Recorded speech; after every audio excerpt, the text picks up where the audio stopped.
Hi guys, everybody's not everybody's like that's a lie. But Sam's here, and that's all that really matters. Because Sam's the best. I missed Sam last week. No offense, Max. You were great too. That talk of Africa was amazing. Anyway, we're almost in agreement. Almostagreement@gmail.com. Find us on Facebook, on Twitter, on YouTube. Go to the website almostagreement.com. While you're there, check out.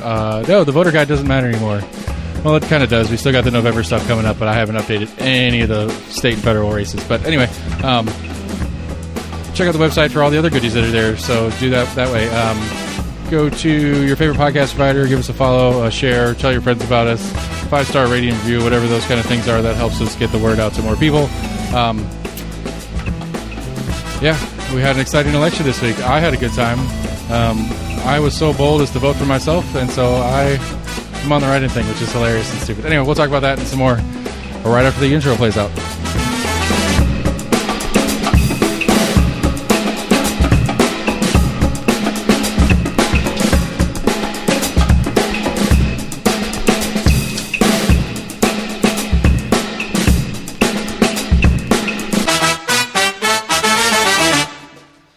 Hi guys, what's happening? Hello. Hey. So, who voted this week? Not me. Just me. Okay, just checking. I mean, Max was pretty clear last week. He said he didn't plan on voting, and I thought it was an interesting conversation. We got started in late. We could pick that back up a little bit if you want, Max, because I do think it's a not uncommon outlook that it doesn't fucking matter. Different names, same shit kind of deal. So, I don't know. I guess, you're out of town, I guess, weren't you? So you didn't early vote, right. And you're out of town for actual election day, so that's your excuse. Okay. Sam had a semi-legit excuse. Not really. Early voting's easy to do. Yeah. But, I don't know. I mean, theoretically, which I find like what I find most interesting in the post-election kind of conversation that I've been either a part of or paying attention to other people talking about is the Democrats won one race that they didn't necessarily know they were going to win. District 1 in school board, they knew. I mean, it was a Democrat versus 2 independents, so they knew they were winning that one anyway. It's been a Democrat stronghold for fuck ever, so that one didn't count. But the District 4 school board race, which is mine, Cat Bike won. Now, for the last 20-something years, it's been a nonpartisan race, so a Democrat or Republican hasn't won it ever, for conversation's sake. Mm-hmm. But the Democrats are counting that as a flipping a district, even though they're basically saying that Virginia Bab was a Republican, and no, and so who'd you vote for? I voted for Cat Bike for that race. And I mean, honestly, the truth about it for most of the races, a lot of the Republicans, especially the school board Republicans, with the amount of money raised, and with how do I word this? I don't mean this in like a super derogatory sense, but they all, for the majority of the Republican school board candidates, they all felt to me like they were doing what they were told. That it wasn't an individual running, it was the party running, is what they felt like. And now if you're on board with all the party ideals, I guess that's cool. But to me, I want an individual. I don't want a piece of the party. And so Will Edwards, to me, with the amount of money he raised and, some of the other things about him, he felt to me like he was just whatever, maybe not Daniel Herrera per se, but he would just follow the party around and whatever the party wanted. Yeah. And so, as my vote was as much of I don't like Will Edwards as it was I do like Cat Bike. Did you have both of them on? Yeah, I did. Okay. So, and so that was that race. I mean, I did not pick either of the candidates for mayor. I wrote that one in. I won't tell you who I wrote in. On the suggestion of lawyer Jamie, I voted for Chuck Cerny for that judge seat instead of Sarah Keith. Let me see. I need to pull up a ballot to see what all that was on there. I voted for Kaz for trustee. Because honestly, actually on issues, when issues actually came up in any conversation with Biggs or Kaz, I liked where Kaz was on some of the issues of what trustee can and can't do more than I like Biggs. Trying to think what else is on there. District 18 Republican primary, which this will come back up in November for me. I voted for Testerman against Elaine Davis. Elaine Davis eventually won the night. But to me, neither was a great option for the primary. But of the two, Testerman is less far right, for lack of a better way, at least on paper. And so, for all intents and purposes, in my opinion, Testerman was more center, even though she's not close to center. Just not as far right as Elaine Davis is. And I hate Elaine Davis for primary and Eddie Manis, even though Eddie Manis ended up not running. I liked Eddie Manis. I really liked Eddie Manis in the district. The more I think about it and the more I look through some of his record and the conversations I've had with him, I liked him as a rep. I thought he was a good rep. Yeah. And I find it super unfortunate that the party, because Elaine Davis is a Knox County executive board member for the party, and for a person in that position to run against an incumbent of their own party is basically the party says fuck you, which to me is a bonus point to Eddie Manis, not a negative. If the party doesn't like him, I probably like him more. So that was the majority of my races. I don't know, but the Democrats, I mean, and to be fair to Matt Shears, bingo board everybody, to be fair to Matt Shears, in the comparable, I think here's the big number that's gross: 50,000, 52,000 or something like that. Total votes in the mayor's race, and so that being the top ticket item, most likely that is the most. I didn't look all the way down it, but the comparable in 2018 was 70,000, and then the 2020 presidential was right at what did we figure out was last week, Max? 209, something like that. It was a little over 200 in the 2020 presidential. So of people that are capable of voting in Knox County, a quarter showed up. Yeah. And I only say people that are capable of voting because those are people that we know have voted before in Knox County. Prior, what was it? It was like 185 for the Trump-Clinton presidential, and it was 209. So for presidential races, we get up to that 200,000. There should be. There should be about 300,000 eligible voters in Knox County, or people of eligible voting age, but there are about 100,000 registered. There's about a little over 200,000 registered. Little hot mic, sorry man, let go. There's a So, but again, I don't know. That's when you go back to what we were talking about last week, Max, and some different stuff that I've been talking about with other people recently, and I want to go into the stadium thing here in a minute. But that is the problem, number 1A to me. 50,000 people, which again, the other part of that too, 50,000 people actually bothered to vote. And realistically, maybe 2,500 actually have a clue who they're voting on, what the people they're voting on do, that kind of stuff. Realistically, let's roll up that estimate to 5,000. So 25% of the population, 10% of the population votes. 10% of that voting population actually has a clue what's going on.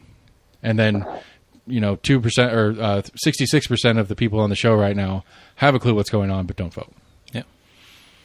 And so that's the problem to me. And so I don't know. I get I get where you're coming from, Max, in the effective change. And I've thought about it, and there's some other stuff I thought about, but you're not wrong that in the grand scheme of things, if you don't know any better, it's really easy to not notice things as they change, because they don't change unless you have some particular subset, like if you're gay and want to get married. The Dobbs, the Dobbs decision was it? No, the Dobbs was the new abortion one. Anyway, whatever the Supreme Court decision allowing gay marriage federally or whatever, that was a big fucking deal to you. But if you're not in a very specific subcategory where certain things happen that are huge specific deals to you, I get where you're coming from. But again, like I said, I think the number 1A to me, that we talked about last week, is the way the state of Tennessee treats marijuana and its relatives is going to be a huge legislative issue for us this year when this new session starts, and who we elect in these federal or these state races coming up in November is going to have some effect on that. Maybe not a complete effect, but something for sure. Do it. No, I said I agree. Yeah, and I always make the argument when we're talking about pot is like the problem with pot, politically speaking, is you don't win. You're not going to win or lose with a pot stance. Like I can't imagine that there are a lot of people that would vote for that would think themselves Democrats, but this Democrat doesn't like pot, so I can't vote for them. Everything else is good except for their pot stance, so I'm not going to vote for them. You know, where you are in abortion, where you are in gun control, those are the ones that matter. Even if the seat you're seeking doesn't actually address those other things, but may actually address pot issues, but that's still what people care about. Because I think it was Cat Bike, actually, when she was on the show, she was telling me about, it was somebody this year, one of the girls this year in the interviews, was talking about how she was door knocking as a school board rep, and somebody asked her what her stance was on abortion. And it's like, how could you even imagine that a school board would have any stance? You know, I think the joke answer that she gave was, I don't think they should have abortions at school. That's pretty good. You know, and it's like, but like who in their right mind is having a candidate knock on their door for school board and think that an abortion conversation is something that needs to be had with that candidate? Like, do they think that that person's issues with abortion have any effect on what's going on in the school district? I understand that people use that as a litmus test. Yeah. For the person that's around it, but you know, I think a good candidate is going to say, "Well, that's not what I'm asking you to vote for me for, so it shouldn't matter." But I think it's unfortunate that people use that as a test, because there's only a short set of legislators that actually can make a difference on that, mainly being your state reps, some federal reps, maybe. And I guess apparently Knox County had done some, and it was on the ballot back in the 90s. That it was some sort of a abortion ban in the county or in the city limits or something crazy like that. There was something super local that was on the ballot. Yeah, I don't remember what that was. It was a long time ago, but so anyway, that was the election. Everybody, somebody wrote in Lord Seth A. Barber for mayor. I don't know who did it. Well, but look at the handwriting, you know who did it. Yeah, you can look it up. I was talking to Chris Davis because I'm going to have him come in. He's coming in next week, and we're going to kind of chat about some of the numbers, how they compare to previous years. I'm going to ask him how some of the different processes worked, because apparently, Blount County had an issue where their polls got shut down for a couple hours. They were having some issue with their machines. I hear about that. But yeah, so I was like, hey man, you can come on the show. I need to do a little bit of review of the county general, and then look ahead into what's going on with the state ballot and stuff like that, where I'm going to use him to introduce the ballot items. I've been talking to Eddie Manis's assistant about getting him to come in and go down through all the ballot items with me, so we can get an understanding of what all the ballot items are. One of them, I think Amendment 1, has something to do with labor law, and it's one of those yes or no's, but I'm not sure what yes or no means. Similar to our, and then what was it, Max, you were talking about, there's a slavery one too. Yeah, there was one that was something on that. And what was it? Like, you couldn't have them indentured servants or something like that? Yeah. Except for with some sort of criminality, or as part of punishment for a crime committed. Yeah. And so anyway, I'm planning on having at least Eddie Manis. I'm going to use Chris Davis to introduce him, and I'm hoping to get Eddie Manis in to talk about those if I can't get some other people that are more familiar with the specifics of each one, so that we can get it down to, instead of the weird way the ballot's going to word it, to yes means this and no means that. Yeah. Because I think that's important. Because I think that's like, did you guys pay attention to this Kansas abortion thing that they had? Now this one's really interesting. Mm-hmm. Okay, so apparently, in Kansas State Supreme Court had ruled that the way the Kansas State Constitution is written, it protects abortion rights up to a certain period or whatever like that inside the state constitution. And so Kansas is a very red state, very similar to Tennessee, supermajority Republicans. Can't change a constitution without a ballot initiative. It has to go to the people to make a change to their state constitution. And so they were trying to get the electorate to vote to remove whatever clause on the Constitution, so that the state legislature could then ban abortion or make the laws specifically about abortion the way they wanted to as a legislature, as opposed to it's written in their state constitution. And like any good ballot initiative, it was worded really weird. But the really, really, really weird part about this one is it was on their primary. Like Tennessee Constitution says, when you have a constitutional amendment, it has to be on the governor's ballot. So it's not we have no primaries going against it or anything like that. And so in Kansas, in the majority of Kansas, other than the major metropolitan areas, Kansas is a very red state. And so very similar to Knox County, all of their primaries are Republican. So they put this ballot item on during the primaries, thinking that, well, all the primaries are Republican races, so no Democrats are going to show up anyway. The Democrats did show up, but then, like, I want to say, as far as estimates go and stuff like that, they're thinking that at least a third of the Republican primary voters voted to keep the protection for abortion in the state constitution. So the state legislature, regardless of what, they can only limit it to a certain point or whatever as deemed. Now, it is a state Supreme Court issue, and so the state Supreme Court, similar to the federal Supreme Court, could change that. Could change that decision down the road. That's another avenue that they could have to change it. But just to hammer home the point, the Republicans did it really dirty to try to get their way, and the population still said, no, we don't think that zero abortion is the answer. And so I think that's going to be an interesting bellwether moving forward for other. I'd be curious how it would go in Tennessee if we did one. I can't remember what state it was that I read about, that there was some kind of dirty text campaign that went out like the day before, like the final day of voting, trying to confuse people on the yes versus no. There was there were reports that there was a group that was texting out that, like, I think the correct answer, I think the way it was written is that yes means we want to change the Constitution, no means leave it the way it is. And so no would be the pro-choice side. And so there was a group texting out that says yes for choice. I think that may have been. I didn't think it was Kansas specifically. I thought it was a different state. But yeah, I don't know. I mean, it could be what we're referencing, but that was happening in this Kansas one too. And so that's kind of nuts. Yeah.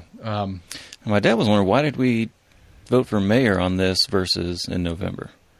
All county generals are the August race. Ah, okay. Yeah. See, and how long? I mean, you guys have lived here for as long as I've known you. Yeah. You moved here like, what, 2 years before me? Something like that. Your dad has been voting in Knox County from that same place, probably at the same polling station, for 20 plus years.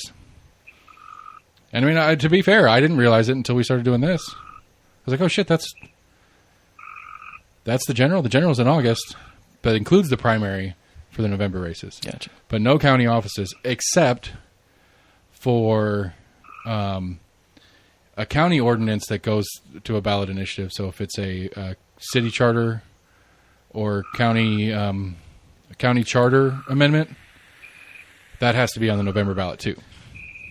So all ballot initiatives have to be on November ballots. But countywide races are August, city races are November, state and federal races are November. But they line it up with that August primary for the November general. So that helps a little bit, I guess, to get some numbers out, because I want to vote for a governor primary. Right. We had a few. I mean, like, as far as contested primaries, you have Briggs had a contested in Senate seat 7. The Testerman Davis race was contested. I think that was it. The Republican primary was fairly small. Governor Lee was uncontested. But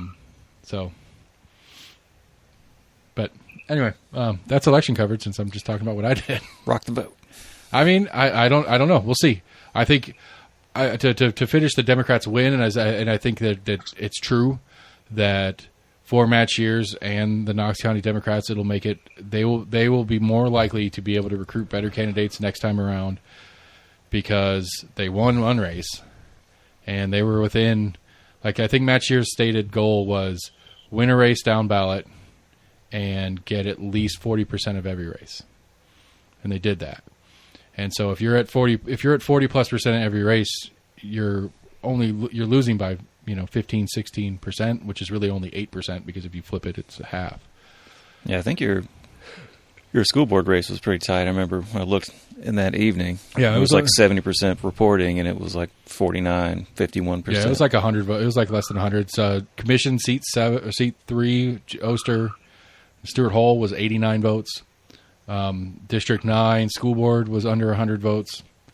That was the Christie, Annabelle Henley. And as far as the race being tight, it was split about like 50-50. Yeah, I know, that's what I'm saying, though, Commission District 3, Oster won by 89 votes. Oh, okay. Not 89%, 89 votes. I was just saying total. I was like, that's really weird, but okay. Yeah, but 89 votes. Another thing I found interesting, too, and I don't know if this is just me being a homer, we've got 9 districts across Knox County. And Knox and District 4 for school board had over 10,000 votes. And so you got to think that that's 20% of the county's districts did 20% of the votes. That's not right. Sorry, 20% of the votes came from one district, which is only like 12% of the county in population, because all the districts are broken population-wise. And so I thought that was interesting, too. My district out here in Rocky Hill or whatever turned out the most people. And we only had one race. It's not like I'm trying to think. I mean, District 7 technically had a school board and a commission race. Rhonda Lee was running unopposed because she only had a primary. But I think that's it. I think that's the only one that had 2 races in their district. I'd have to go back and look. But as far as all the countywide stuff, Nick McBride, I guess. I don't remember who I voted. No, I think I voted for Dana Moran for Register of Deeds. Because why not? Sure. Who cares? I like Matt Shears better than I like Daniel Herrera, I guess. I don't know. I voted for Kaz because he came and did the show, and Kaz was a cool dude. And like I said, I think when he actually talked policy... You can be bought. Come on my show. I'll vote for you.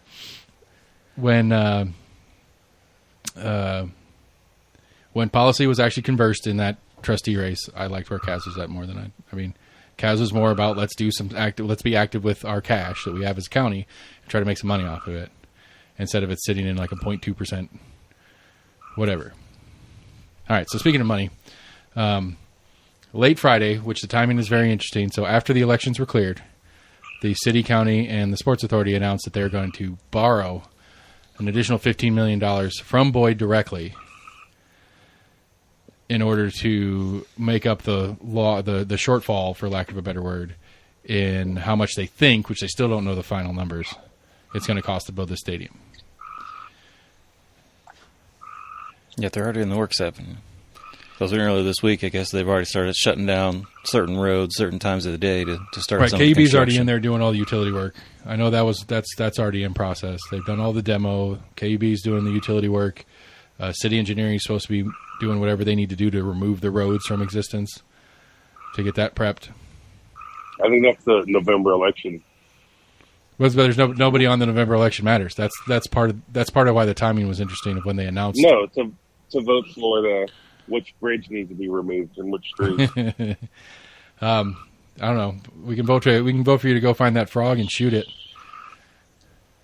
That's my buddy. Wow, he's louder than damn it. But he's about the size of a quarter. Oh, that's okay. That's your frog. Okay, I thought you were out back. You're downstairs. No, I'm out back. Oh, it's a small frog. I see it. No, kick him in the head. He's loud. We're trying to record here, bro. But and so I get it. Like, to me, what bothers me most about it is Stephanie Welsh just blacked out on the county guy's name. Chris Caldwell and Mark Mabentoff come in here. We do the show. We talk about all the ins and outs of it. They try to explain the financing to me. I think I get a grasp of it. And one of the things in the conversation with me in this room while we were talking about it is Mr. Boyd has already stated that he will make up any shortfalls. That this $64 million plus the state's whatever, that is the max that that any taxpayer is going to put into this thing. Boyd will make up the rest. And so I guess technically he's not lying because he is making up the rest but we're paying them back for it. Yeah. Which, I mean, my caveat on it, my suggestion on this would be, okay, fine, we'll take this loan, but you get paid back last. Everything else gets paid back first. All the bonds get paid off, everything else gets paid back, and then you can get paid back, Mr. Boyd. Or you can take the last year of rent off of your stadium project. Because it's $15 million, $1 million a month or so is rent. Something like that sounds reasonable to me. But so what the solution is... Okay, so this is funny, though. Wait. So Boyd is paying to put the stadium there, right? And then the county's chipping in some of it? I mean... Or he's getting paid to do it, right? I mean, as far as I gather, he's not. There's no interest on said loan.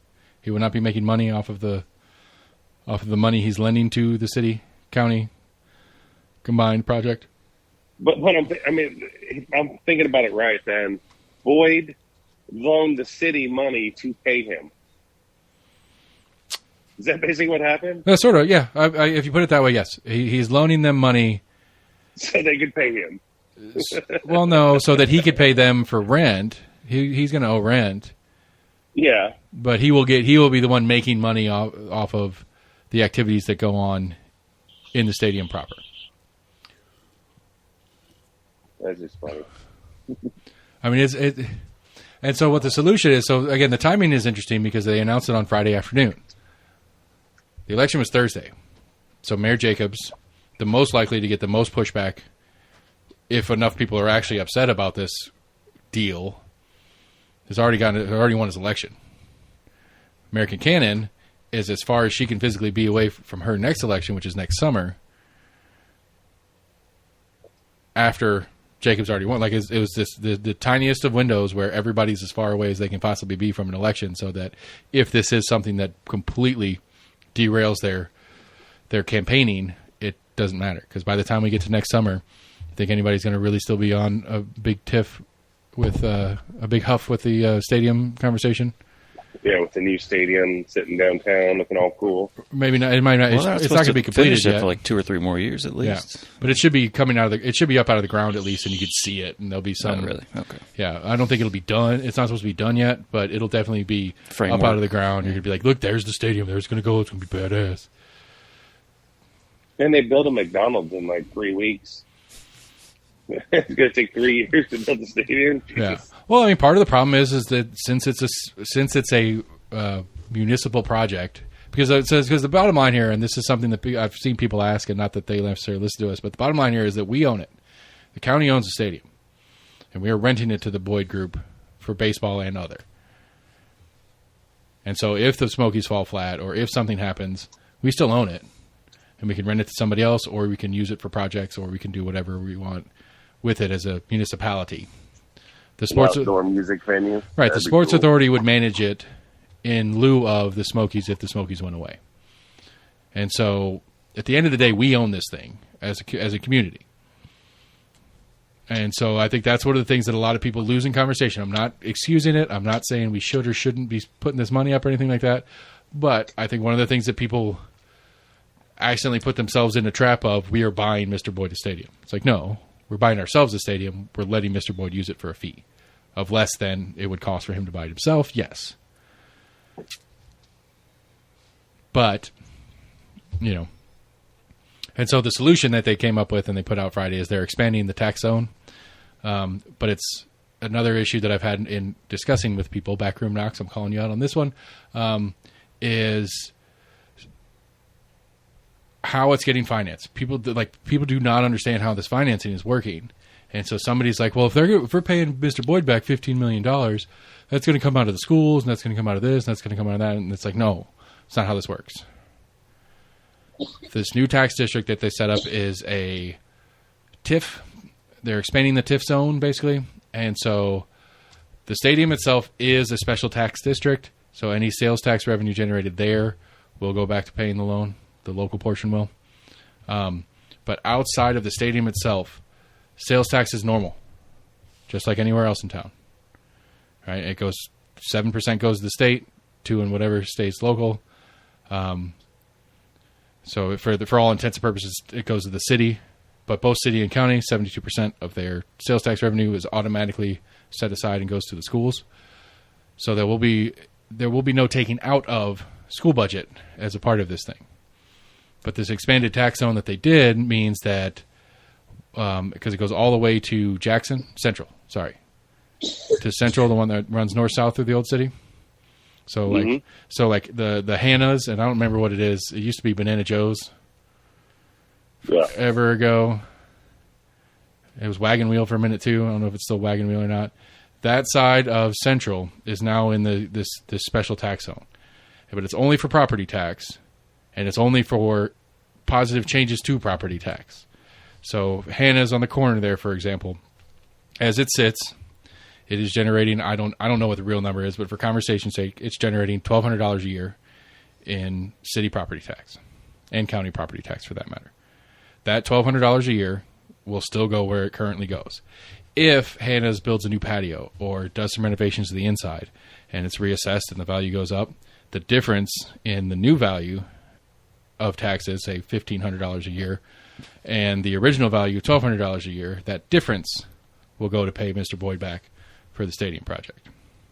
So even if Hannah does not build anything, but then property taxes hired up, that difference would change then, right? They cannot collect, no, because they can't. The state cannot collect, the municipalities cannot collect more from a change in property tax. So without changing the actual rate. So if it's reassessed from the standard reassessment like we had last year, then no. Uh-huh. But if the assessment stays the same but they raise property tax, yes. So if the city goes up another percent, even though they just did, which is very unlikely, but they might.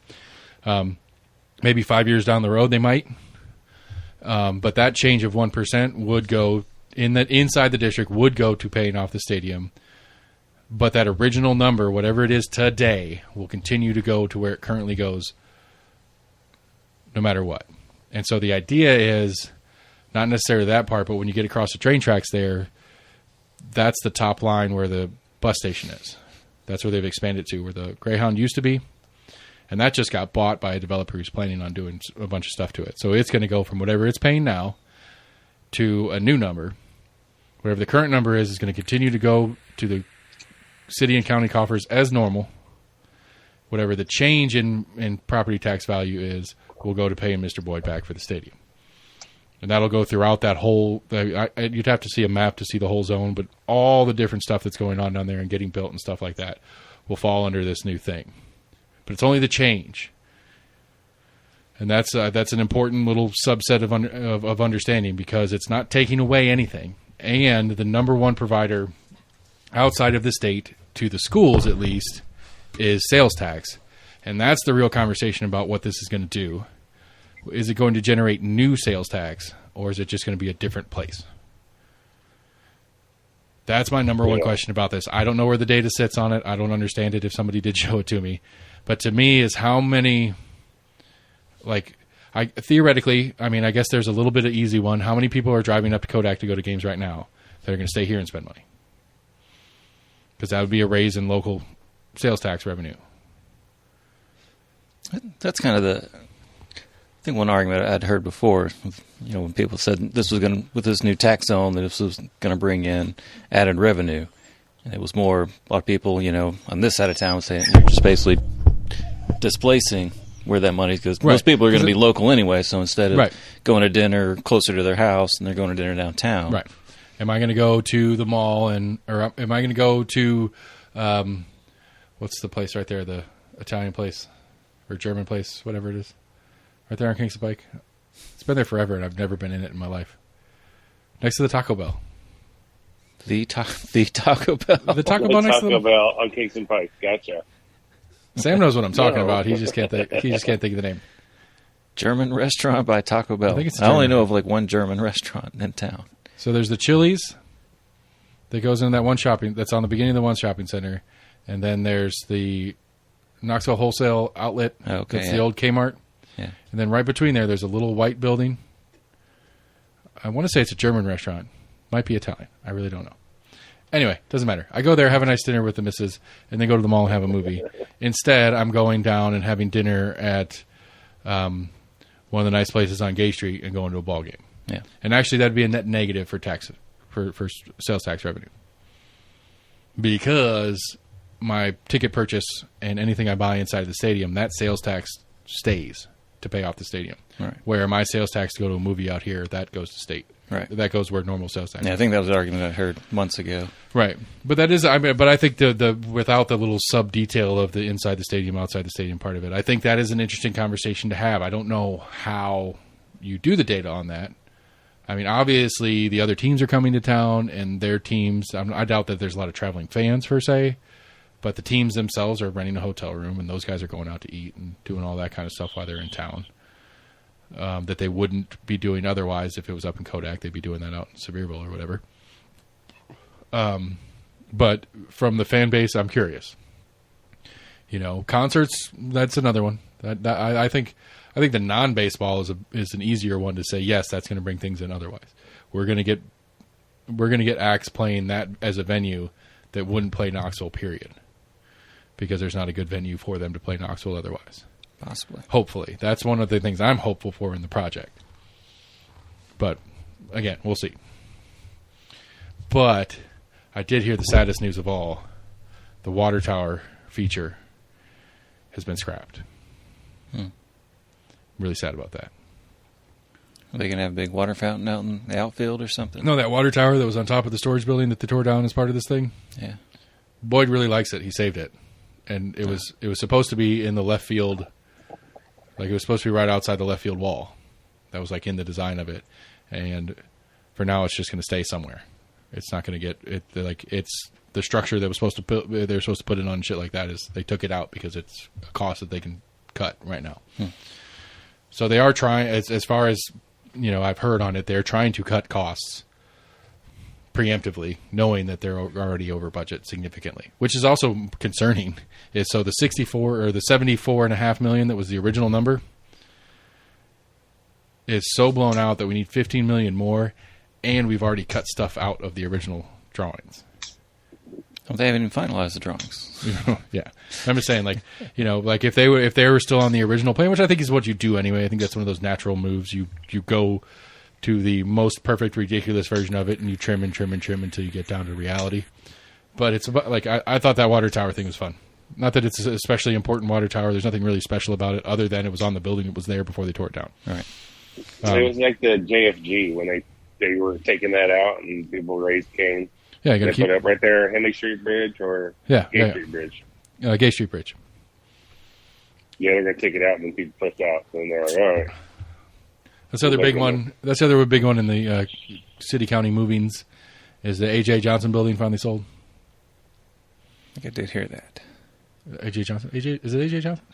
Oh, A.J. building, whatever it is. Andrew Johnson building. There you go. Yeah. The A.J. building. What about it? The A.J. building, they've been going through this whole thing. It's the county owned it. And school board was in it. That was the school board offices since like the 90s. They sold it to a Nashville developer. The deal was inked in like 2016, and it's just been this constant back and forth of this, that, and the other, because like zoning and planning commission had to approve what the developer wanted to do with it, and that approval changed what the sales price or what the offer price was, and then the offer price was changed by the county selling the building, and then it went back and forth. Partially because the developer was changing plans, but mostly because the county was dragging ass. And it finally sold $6 million for a 24-story 1930s hotel, which apparently some country legend, his last place he slept was in that building. Waylon Jennings? No. Hank Williams, Sr., yeah. Apparently Hank Williams Sr. was there, got up at like 4 a.m. or something like that, and was found 6 hours later, dead in his car. I was thinking it was the Oliver, but that's could the be story. wrong. Well, the B&A is the same company that redeveloped the Oliver, so that might be where they get conflated. It might have been the Oliver, not the whatever, not the AJ building, but. So what are they doing with the AJ building thing? Hotel, another hotel. They turn it back into a hotel. Yeah, from what it was. Yeah, and so I mean that's some of the things that people have been talking about. And it's like, $6 million is not a lot of money for a building like that. I don't think. No. But getting it, like, you know, you're talking about taxes and stuff like that. It has zero tax value as a county property. They have like a 17-year TIF. So I don't know exactly how that's going to work. They will be paying reduced property taxes. I don't know if they'll be paying zero property taxes for 17 years to help them remodel it, because it's going to be probably $100 million in remodel to get that back into a modern boutique hotel. Because the school board did all sorts of weird shit apparently in there. I mean, you got to think in 30 years, I would say that the school board offices maybe had a little bit of internet to having internet in every office.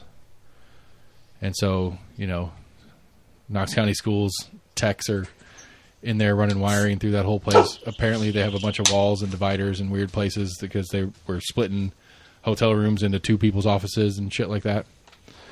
The bathrooms are from the 50s, which might actually be kind of cool. I don't know. I don't know if a 1930s hotel has bathrooms in every room like we do now. I don't know if that's normal or if it's like one per floor. Yeah, well, no, yeah. Or, I mean, I don't know if the school board tore a bunch of bathrooms out to make more space. I don't know. I mean, I don't know what the entirety of that building is, but I don't know. I wish it'd be nicer if it was some high-end condos, I think. How many more do we need down there? I mean, but to me, I think City of Knoxville / Knox County or whatever needs more residences than it needs hotel rooms. Ooh, I don't know about that. I mean, I don't know how many total hotel rooms we have in this town. I don't know how many total hotel rooms we should have in this town, because that is one of those stupid things that Knoxville doesn't have enough hotels and parking downtown. Bullshit. Well, parking, maybe. Hotels? Yes, I am with the parking part. I mean, that's one of my things. I'd like to see light rail in Knoxville. I'd like to go park here at the mall and take a little train right downtown and go party, get shit hammered, take a train back. It'd be cool. Yeah, we're gonna have it. I mean, you might be right, but I think bending to parking. This is the most communist thing you'll probably ever hear me say. Is I think designing municipality for car is a long-term mistake. We need to get over that. We need to figure out well, we can't do things because we don't have enough parking. So let's take a block of a vibrant downtown and put a 7-story parking garage in there. Yay! Yeah. Or just a flat lot that's not even built up. Right. I mean, I get it on some of them. Some of them are flat lots that have been there. But I mean, as of right now, I think by the end of the year, the only ground level flat space on Gay Street will be the flat lot next to the Federal Building Bijou on the south end. Mm-hmm. And then that one, the edge of Crutch Park, how Crutch Park goes from Market Square and then goes between those two buildings to come to Gay Street right in front of the movie theater. Oh, yeah. Those will be the only ground level flat spots. On the rest of every other parking lot or ground level lot has been bought and has already had plans passed to be developed into at least a 4 or 5 story building, all the way up to Summit Hill. And that's not even true. The one on the corner of Summit Hill next to the Hyatt has already been bought and approved on a development that's going to be like a 9-story building. There's a small lot right there next to the Visit Knox Visitor Center. It is there currently, but it has been sold and it has been approved for a development that's going to be like a 5-story building. It's not much space right there. Right, and then there's the one that's across the street from right there, that its ground level is Old Gay Street, so it's a story down, and it's already been bought. And there's the guy that the group that bought that or whatever is playing in like a 7-story building right there too. So all of Gay Street will be 5 stories or more, except for that one lot, because I think that's a city-owned lot right there next to the Bijou. And, I'm good with it. I mean, and again, it goes back to our baseball conversation. That's a problem. It's going to be an issue. As far as getting enough parking for a baseball game night, and anything else going on downtown. I mean, 5,000, 6,000 seats. Like, you got that. You had a concert over at the Civic. You had a larger concert or something like that at the Civic. Maybe the circus is in town at the other half of the Civic. Hamilton's playing at the Tennessee Theater. That's a busy night. I'm just saying, that's the. Right, but I think they try to Trump's having generally not try to have multiple things going on at the same time. all the same thing. I mean, but They know they're grasping at a small. I mean, I don't know, but still, like, what's Tennessee Theater seating? No idea. That's a good question. I want to know the answer to that. 15? What? Probably not that. Maybe 10,000. Tennessee Theater capacity? Want to take a guess? No, it's probably got to be less than that too. 4,020. What'd you say, Sam? First I said 15, then I was like 10, and I'm still just like, no, it's way too big. I think it's like 2,500. Max, you said 42? 4,020. 4,020. Sorry, not 4,200. 4,020. 6,500. 6,500. All right, so I'm playing Price is Right. I'm going low. 1,631. What'd I say? Damn. 1,500. All right, so Tennessee Theater at capacity 1,600. Wait. 1,600. 1,600. 1,631. I said 1,500. Yeah. All right, Thompson is 21,000. Bijou 700. I'm not counting Thompson because it's in whatever. Let's So wait. The Bijou is 700. So it's basically half the size Yeah. of the Tennessee Theater. Yeah.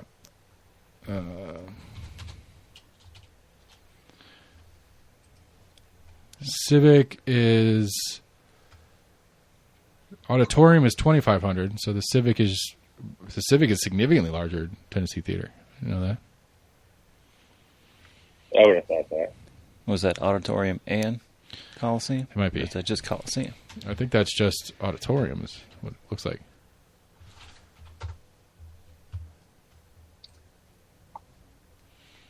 General James White Memorial Civic Auditorium and Coliseum is a multi-purpose service event. Whatever.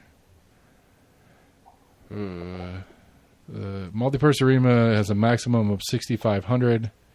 Auditorium is 2,500. So you got 9,000 at the Civic combined.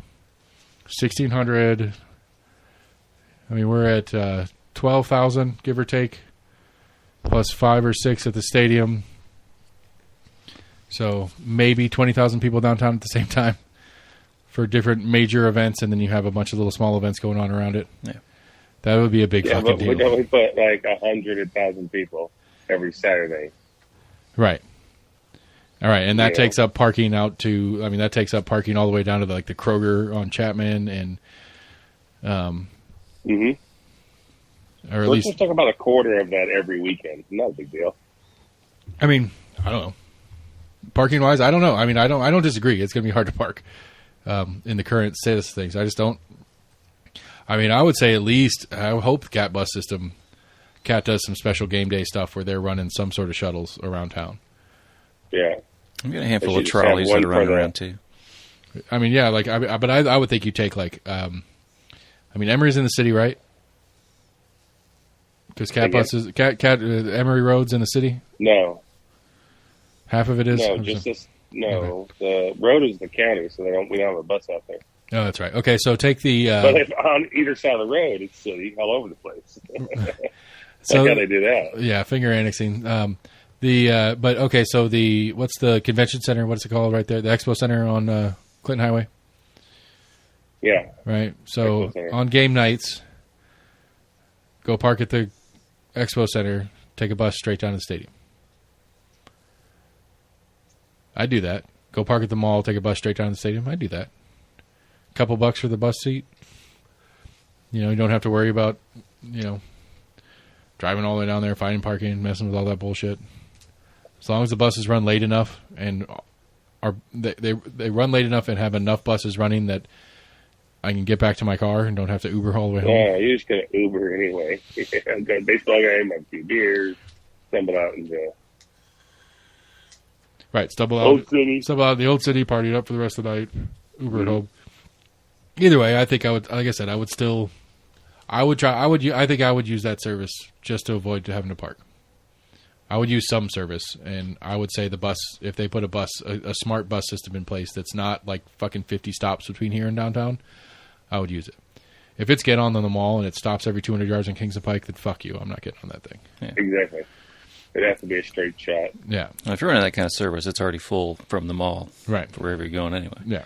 And so I would hope they would put something like that in place. That would be wise. Hey, maybe charge a special fare, and a portion of that fare can go pay Boyd back. You got to be creative here. Oh boy, the idea. I mean, Cat is subsidized by the city anyway, so. Or maybe get enough people using that bus system enough to get it, to help pay for it, whatever. I don't know. Help offset the other cost of Cat buses because they can't afford to operate. They just cut like 5-6 routes out in the last couple of weeks because nobody rides it. It's like, well, nobody rides it because it's not efficient to get me places. Yeah. Mass transit sucks. Ours does. No, mass transit is good if you have it. Right. If it's well designed and well functioning and whatever. I mean, I'm curious. We've been talking about it on and off about how like virtual jobs, like the Discovery office, they're selling that multi-million-dollar campus out there at Pelosi Parkway and I-40 because they have a significant percentage. They're like, let's just keep them working at home. We don't need to have this whole office building so that everybody has an office. We can have a few conference rooms someplace or whatever where we get together from time to time, but for the most part, we can do this remotely. And so they're selling off that building, and it ain't a cheap building.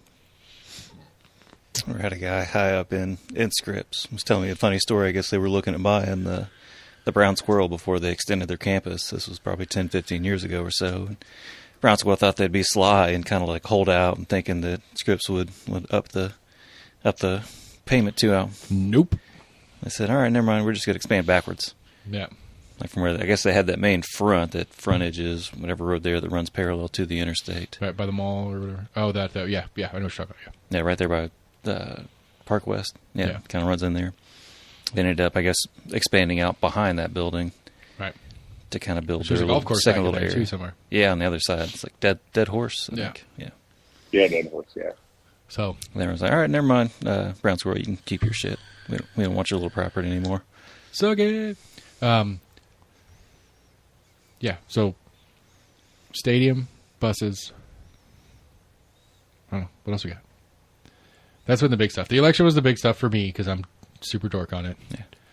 Yeah.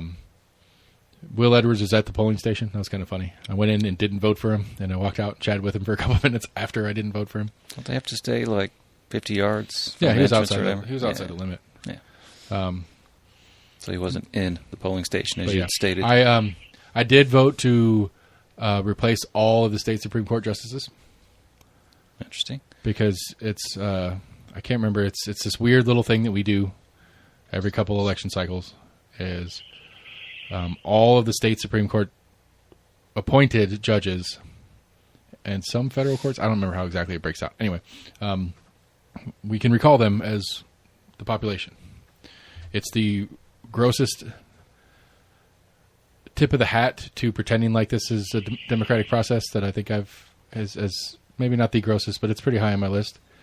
Because realistically, it's a statewide. Every single one of those is for every single judge in the state that's at this certain level or whatever. And so you don't know any of their names. Not that you know most of the names of any judges anyway. You didn't vote to put them there in the first place. They were appointed by the governor. Not sure which one. Not sure when they got appointed. None of that information is easily available. You could look it up if you put forth some effort. One of them just came on for the Tennessee Supreme Court. Yeah, and he came out of here. Came out of Knox County, didn't he? I thought it was a woman. Or she did. I don't know. That person, whomever. I can't remember where they came out of, but I remember it was right. They them more than like 6 months ago or so. And so it's just this process where it's like, well, periodically the state gets to decide whether we should change this judge out or not. You don't get to pick who you're replacing them with. So basically you're saying, I don't want this person. I want Governor Lee to replace this person. That would be the current version of it. Not that I necessarily want Governor Lee to replace this person either. It's just like these are all over the state. There are different divisions within the state and all this different kind of crap. And it's like the reason I call it just a kind of a bullshit nod to a democratic process because it's not really. It's because for you to get a state majority, you'd have to get the whole state on board. And if you're a judge that it's at the Memphis or in Memphis or Nashville or whatever all the time, that nobody out, very, very few people in East Tennessee know who they are. They're either going to not vote on it, or they're just going to be like, yeah, they're fine. I haven't seen them in the paper killing people, so I guess they should say. Right. And so it's very unlikely. I think once in the last 30 years has any judge been recalled in the process. So if everyone votes yes, what happens? They get rid of them all? Right. Because they're individuals. There's individual races for each one. And so if everybody votes to recall each judge, then Governor Lee would have to replace them all, appoint replacements to them all. Oh, just that area votes for. Okay, I got that. No, just the whole state votes for it, regardless of where they practice or where their seat is in the state Supreme Court or whatever. I guess if one of them gets enough votes, right, the governor would appoint someone else to that. Right, exactly. Judgeship. Oh, so you're saying the person's name that is getting. Any vote to recall them or not recall them. Right. It says on there what their name is, but the idea that you actually. I thought you said it was. I thought you did say. Right, I did, you don't know who you're voting for. Right. And I was like, so everyone says yes, and they just fire them all. Right. Okay. No, I did say that, but I said that meaning nobody knows who they are as far as who they actually are. It could be John Smith, but nobody knows who John Smith is because they've never practiced in front of them. They've never been in that. Because again, it's a Supreme Court thing, so it's not like even 90-something% of different lawyers and cases that go on in the state of Tennessee don't make it to the state Supreme Court. So, yeah. Anyway, time out 2 seconds. So anyway, I got to go put the kids to bed. I like to say goodnight to my kids. I know I'm late, but I like my kids. I'm not like you, Max. I'm sorry. I should have just left it recording. What are you guys chatting about while I was gone? We're talking about the school line pickup. Oh. I was actually just talking to my eldest. He wants me to take him to school. He wants to ride the bus, but it has been late to and from every day so far. Right. Yeah, I think I was reading that the county was struggling for bus drivers. They're like 30 drivers short. Something like that is what the one of the guys that I talked to told me today. I mean, I remember being in middle school, and I was, for the bus ride home, like there was probably a good 75 to 100 of us at the middle school that had late buses, basically, where the buses had to go drop other people off and then come back and get us at 4 o'clock, 4:15 in the afternoon to finally get to go home. Yeah. I think what's going on is I think this bus is doing a round of elementary school kids first and then coming back and then doing the middle school kids. Oh, yeah. So, sure. And so, like, so I went and picked up the younger today at school, and the bus is left like 5 minutes late. So it's 5 minutes late leaving here, running route that it's not used to. Drivers around town forgot how to deal with buses. And so, more kids are riding, less kids are riding. The routes aren't quite settled in yet. So it's running a little longer on the elementary school route, and then it's running the middle school route. And so, it's been 45 minutes he's been sitting at school. Just sitting outside the school waiting for the bus to come. Yeah. And so... Is he bearded? Yeah, beard in the middle. And so he asked me if I'd take him in the morning, but he'll ride the bus in the afternoon for now. Because he's been late, except for Friday on orientation day, because there were 4 people on the entire bus Friday, because there's only 6th graders that are en route. They were riding bus. And there was a parent event. If parents wanted to come to an event at the beginning of the day, they had coffee and donuts or some shit for parents. So a lot of kids got rides from their parents for that special one or whatever. But he's actually been late arriving to school past, you're supposed to be in class starting your day so far this week. So I don't know what the solution is here.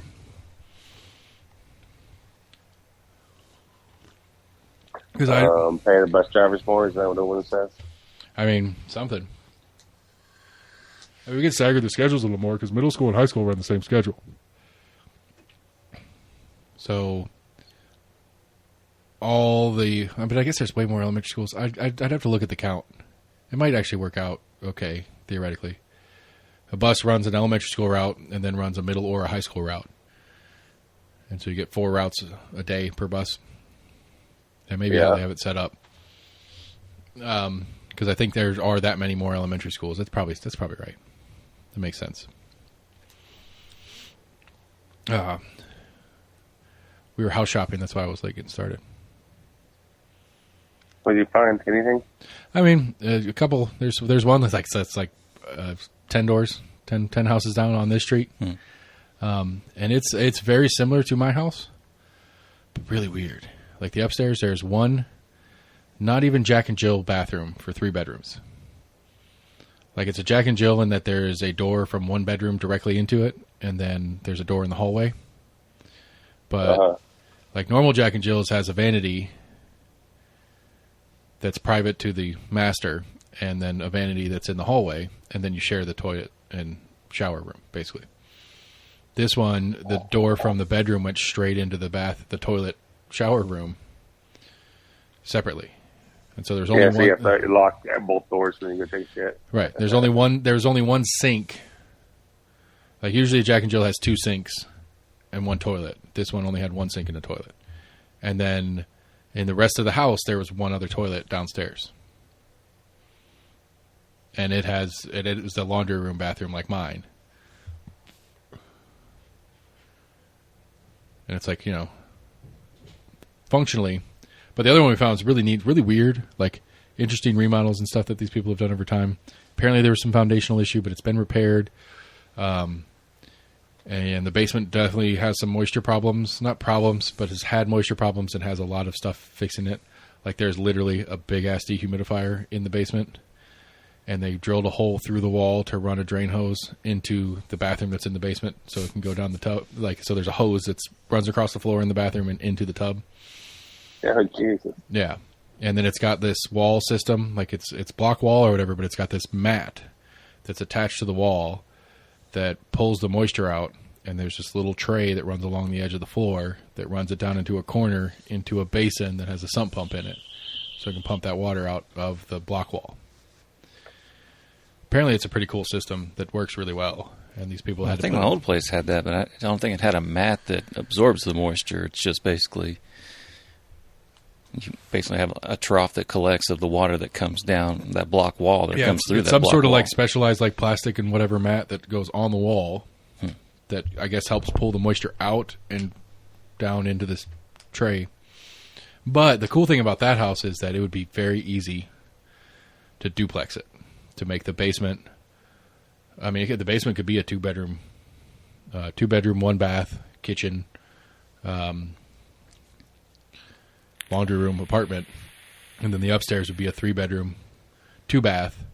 The only problem that I'd have to figure out how to get laundry upstairs, because it looks like at some point in the past, because there was a 240 on the wall in the basement.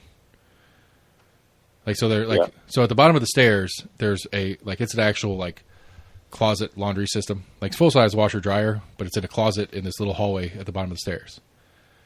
And so there's a 240 there for the dryer, obviously, but there's a 240 in the big room of this basement. And we were sitting there, we were talking, we were doing other stuff, we were looking around and all this, and we're laughing about the dehumidifier that runs through the wall and all that kind of shit. And it just didn't dawn on me till 20 minutes after I left. I was like, oh, I bet you they had a stove. That was their range. That was the power for the stove. So I'm thinking they that or maybe a former workshop. Yeah. The person whoever lived there prior was definitely OCD. Like there was a rack out in the garage, and you could see where they outlined the tool and then wrote the name of the tool in the outline. And so every hook had a tool. It had a large rack or large rake, small rake, flat shovel, pointed shovel. Each little outline had it said what was there. But I mean, still $300,000, and I don't think it's worth it. This goes back to the AC argument. I don't think it's worth it, but at the same time, I don't think I'd lose money on it. No. I mean, you never really lose money on houses. Right. Short of the market taking a complete shit, which at that point, who fucking cares, At that point, it doesn't matter. If the market takes a shit big enough for us to lose money on our houses, we're in a free fall anyway, so, I mean, who fuck cares? Yeah. That's when that's when I'm taking my gun to go to a gun shop and steal more ammo, because that's where we're at. or we're at hot war with China. Man, I've been now that I'm not on vacation, I've been listening to my shows and I'm up to date on what's going on over there now. Oh yeah, you didn't know last week. I forgot. Yeah, that's pretty funny. You're like, what? I'm like, are you serious? You don't know what's going on with China? He's like, what's going on with China? I was like, I mean, now they're launching rockets into the Strait of Taiwan, and Japan's freaking out, and they've specifically censured Nancy herself. Yeah. But they've got a bunch of sanctions on Taiwan right now, which is really putting the hurt on Taiwan. Like literally right now, we are tickling the Cold War's worst nightmare, and it's not about nuclear war. it's about not getting stuff from China. No, it's about getting China. Makes everything. It's about taking China and Russia from like kind of friendly-ish agents to actual real deal military allies that both hate us uniformly and want to both destroy us together, because then we're in real shit. Man, we might have Armageddon after all. I mean, yeah. I mean, it gets to the nuclear war part. And I will continue with my standard phrase, and I'll admit 100% that I stole this from Joe Rogan. But if it's going to happen, I want that bomb landed in my front yard. I want to die the second of impact. I don't want to have to wait around. I don't want to scrounge. I don't think we have to worry too much. There's so many missiles that are still aimed at Oak Ridge, and we're close enough. Yeah, that's what I'm saying. I'm good with that. Hey, do you have your guns in your safe? Cool. Make sure you have that. I know the combination, so when the bomb falls on your house, then go get your guns. So no, just cut my thumb off and you're good. You're good. Oh, there you go. Yeah, right thumb. Well, that's a little bit of poor security efforts on my part. I'm going to tell the public that if you want to get into my safe, you cut off my right thumb and you can do it. I mean, my left thumb. I mean, my big toe. It's okay. If you forget, I'll tear them off. Yeah. I'll change it tonight. Sure, that's what I'll say. I'll stick with that. I'll change it as soon as I get out of here. It's going to be my pinky. But yeah, I'm not. I don't know. Like, I don't get it. Like, here's the issue with the Pelosi thing to me is why? To what end? What was like realistically? As far I don't think is she running. I don't think she's running to keep her seat. I think she's retiring. I think she is done. This is her swan song. This is her deuces, bitches. I'm out. Oh, yeah. I don't think she's announced that she's not running. I mean, she's. Let's see here. Let's look up the old Speaker of the House. I don't know why she would want to. Well, because she ain't going to be Speaker in the House come November. Very possibly, yeah. Where's that wiki on that hooker? Nancy Pelosi. Nancy Patricia Pelosi. D'Alessandro. Born 1940. Speaker of the House since 2019. Previously Speaker of 2007. U.S. Rep of California since 1987. Member of the Democratic Party. Pelosi is the only woman to have served as Speaker of the House in the United States. Good for you. She took office in 2019, so that means she was elected in 2018. Federal is 6-year terms? I think so. I mean, at least for senators, yeah. So she's out in 24.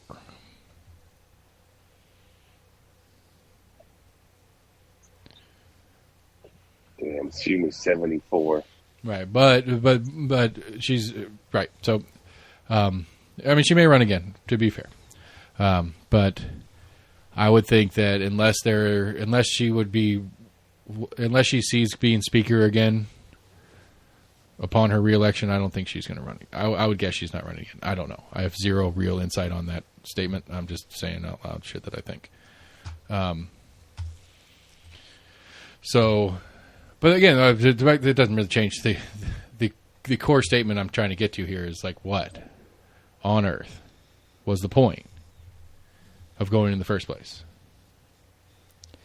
Well, I figure it was pretty much like I'm trying to kind of stand up to China. You can't tell us where we can and can't visit. But I mean, the whole Taiwan issue it's kind of weird anyway. Like I think our official position is very gray, and we recognize Taiwan as a thing, but we also kind of recognize that the one China is I think the official U.S. policy is the one China policy, and that is basically a wink and a don't say it out loud that Taiwan is part of China, but it's like a very non-committal. Yeah. We're not saying it's not, but we're not saying it is either. We recognize China. Never recognized China. Yeah, and so again, I think that's the question. Like, what was the point though? Like, right now to say, fine. I mean, okay, I'll take your interpretation as a possibility of, well, she was just trying to say that China doesn't get to tell us what to do. Cool. Like, we're in a full-on Cold War again with Russia right now, and do you think poking China is a good thing that we need to be doing with our time and energy? What happens if China escalates this further, and now all of a sudden we're in another sub-Cold War thing, proxy bullshit on the Taiwanese island? How much money are we going to send over there? We may not send troops. We may play this new Ukraine game where we're not actually going in with troops. We're just sending billions of dollars, which, according to CBS News, like 30% of the weapons we've sent into Ukraine are actually being used by the Ukrainian army against the Russians. They took it back because Ukraine said that's bullshit. But okay, that's a secondary thing. We'll go into that story here in a minute. I just don't get it. Like, somebody explain to me how it makes sense that this was a good idea for Pelosi to do. It has been said, at least, that the Biden administration, if not Biden himself, said, no, please don't go. This is a bad idea. Right. Whether he said that directly to her or indirectly through channels he or didn't whatever. say it at all. They're like, hey, tell Nancy that you miss her and she shouldn't go. So they told Judge Biden. Maybe. He wasn't making any decision. But top brass in the military said, please don't go. And that's been accounted that, yes, there were like top people in the Pentagon were like, no, you do not need to go there. It's a bad idea. Yeah. Now, all things being equal, even if President Biden said don't go, she is the Speaker of the House. That is a separate branch of government. The President doesn't get to tell her what to do, technically. But I still can't. I can't get a grasp for why it was a good idea. 24 hours, I think she spent on the island. Yeah. I don't get. That's what I don't get. It's like, everything else, whether I like or dislike Pelosi aside, whether I like the Taiwanese conversation or whether I think Taiwan is part of Japan or China or whatever the fuck it is, it doesn't matter. All of that aside, I don't understand what the rationale for doing it is, other than a fuck you. Go ahead. But couldn't the government said, look, if you're going on your own plane or whatever. Doesn't matter. She's still Speaker of the House. It doesn't change the optics from China's standpoint. What I'm saying is, would she have still gone? Oh, without the military escort? Have a giant freaking military escort. It's a good question. I mean, that's a valid question. I don't disagree with you. And the military said, no, it's not safe right now. But I mean, I still think escort if you go. I mean, and I don't know. This is like a technicality of duty kind of thing. Is whether they're obligated to, as a sitting member of the House, they are obligated to protect her wherever she goes on the planet, regardless of whether they think she should or shouldn't. Does she have a military escort with her, or is it just Secret Service? I mean, she was flown in on an Air Force plane. Okay. Yeah, and they had like a bunch of jets flying, like escorting her on the trip. I mean, I'm sure it costs more for her 24 hours in Taiwan than the three of us make in 5 years. Well, I'm sure. And so, that's not important. Money spent there just because. Right. Honestly, that's not important other than it's just stupid dig at how expensive it is for them to travel for what. But again, it doesn't change the number one question, the number one A that I've not heard anything is why. Like, nobody can tell me I haven't heard any reason why. Because nobody tells Nancy Pelosi what to do. We need to show strength and resolve to the people of Taiwan. Respectfully, Nancy, no, we don't. I don't think we do. I don't think we need to do that at all. Because I think it rolls into another conversation we've had a couple times right now. Is like, there was actually some debate, and the Senate voted to allow Sweden and Finland into NATO, which I'm not a big fan of, personally. I mean, well, why? Finland is, by NATO rules, as a NATO country, you're obligated to spend 2% of your GDP on defense. Which they have the ability to do. Which one has in their constitution to do, and the other says, yeah, we'll do it. And I guess we're taking their word for it. I don't see how is it a strategic advantage for NATO at large? More specifically, how is it a strategic advantage for us as Americans to allow Finland and Sweden into NATO? How is it not? Because Finland, at least, is a neighboring country. All right. So it is more likely that we are going to have an incident across a border from a neighboring country than if we didn't. There are other countries that are neighbors as well. Sure, there are. But this is one more. So more of Russia's border is now NATO. Right. So we are more likely now that Finland is part of NATO Yeah. to have a stupid border incident that we wouldn't have otherwise. Is that a fair assessment? No. Why not? So because there's a border that just automatically makes the likelihood of an excursion happening. I mean, did Russia go to Ghana and invade Ghana? No, they went to Ukraine. Why? Because it's next door. Because it was Russia at one time. Okay, so was half And of they still Berlin. think They it's didn't. Russia. They didn't skip over Ukraine and Poland and go to East Berlin and take it back. No. Like That was not part of Ukraine Russia. used to be part of Russia, East Berlin. and they Yes. It was still Germany. It was still controlled by Russia. It was under the Iron Curtain, whatever the fuck you want to call it. Well, de facto, well, then you in that same logic, then we own the other half of Germany. yes, we do. Yes, I mean, we're gonna pay for it when they start a fight. So yeah, I guess.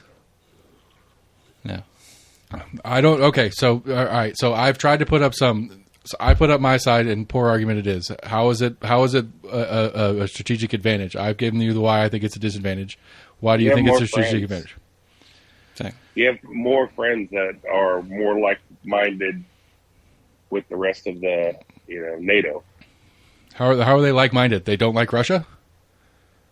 Exactly. Then so that's all that matters is I don't like it's the enemy is my friend kind of deal. That's it. No, we're not enemies with Finland. Right, but Finland is enemies with Russia, and No, so they're not. if Finland and Russia are enemies, then we are now enemies. They're not enemies with Russia. Okay, then why do they want to join NATO? Why don't they join Russia in some alliance over there? Because NATO is cool. Because You're in the cool club. Because they've seen the aggression of Russia. Oh, okay.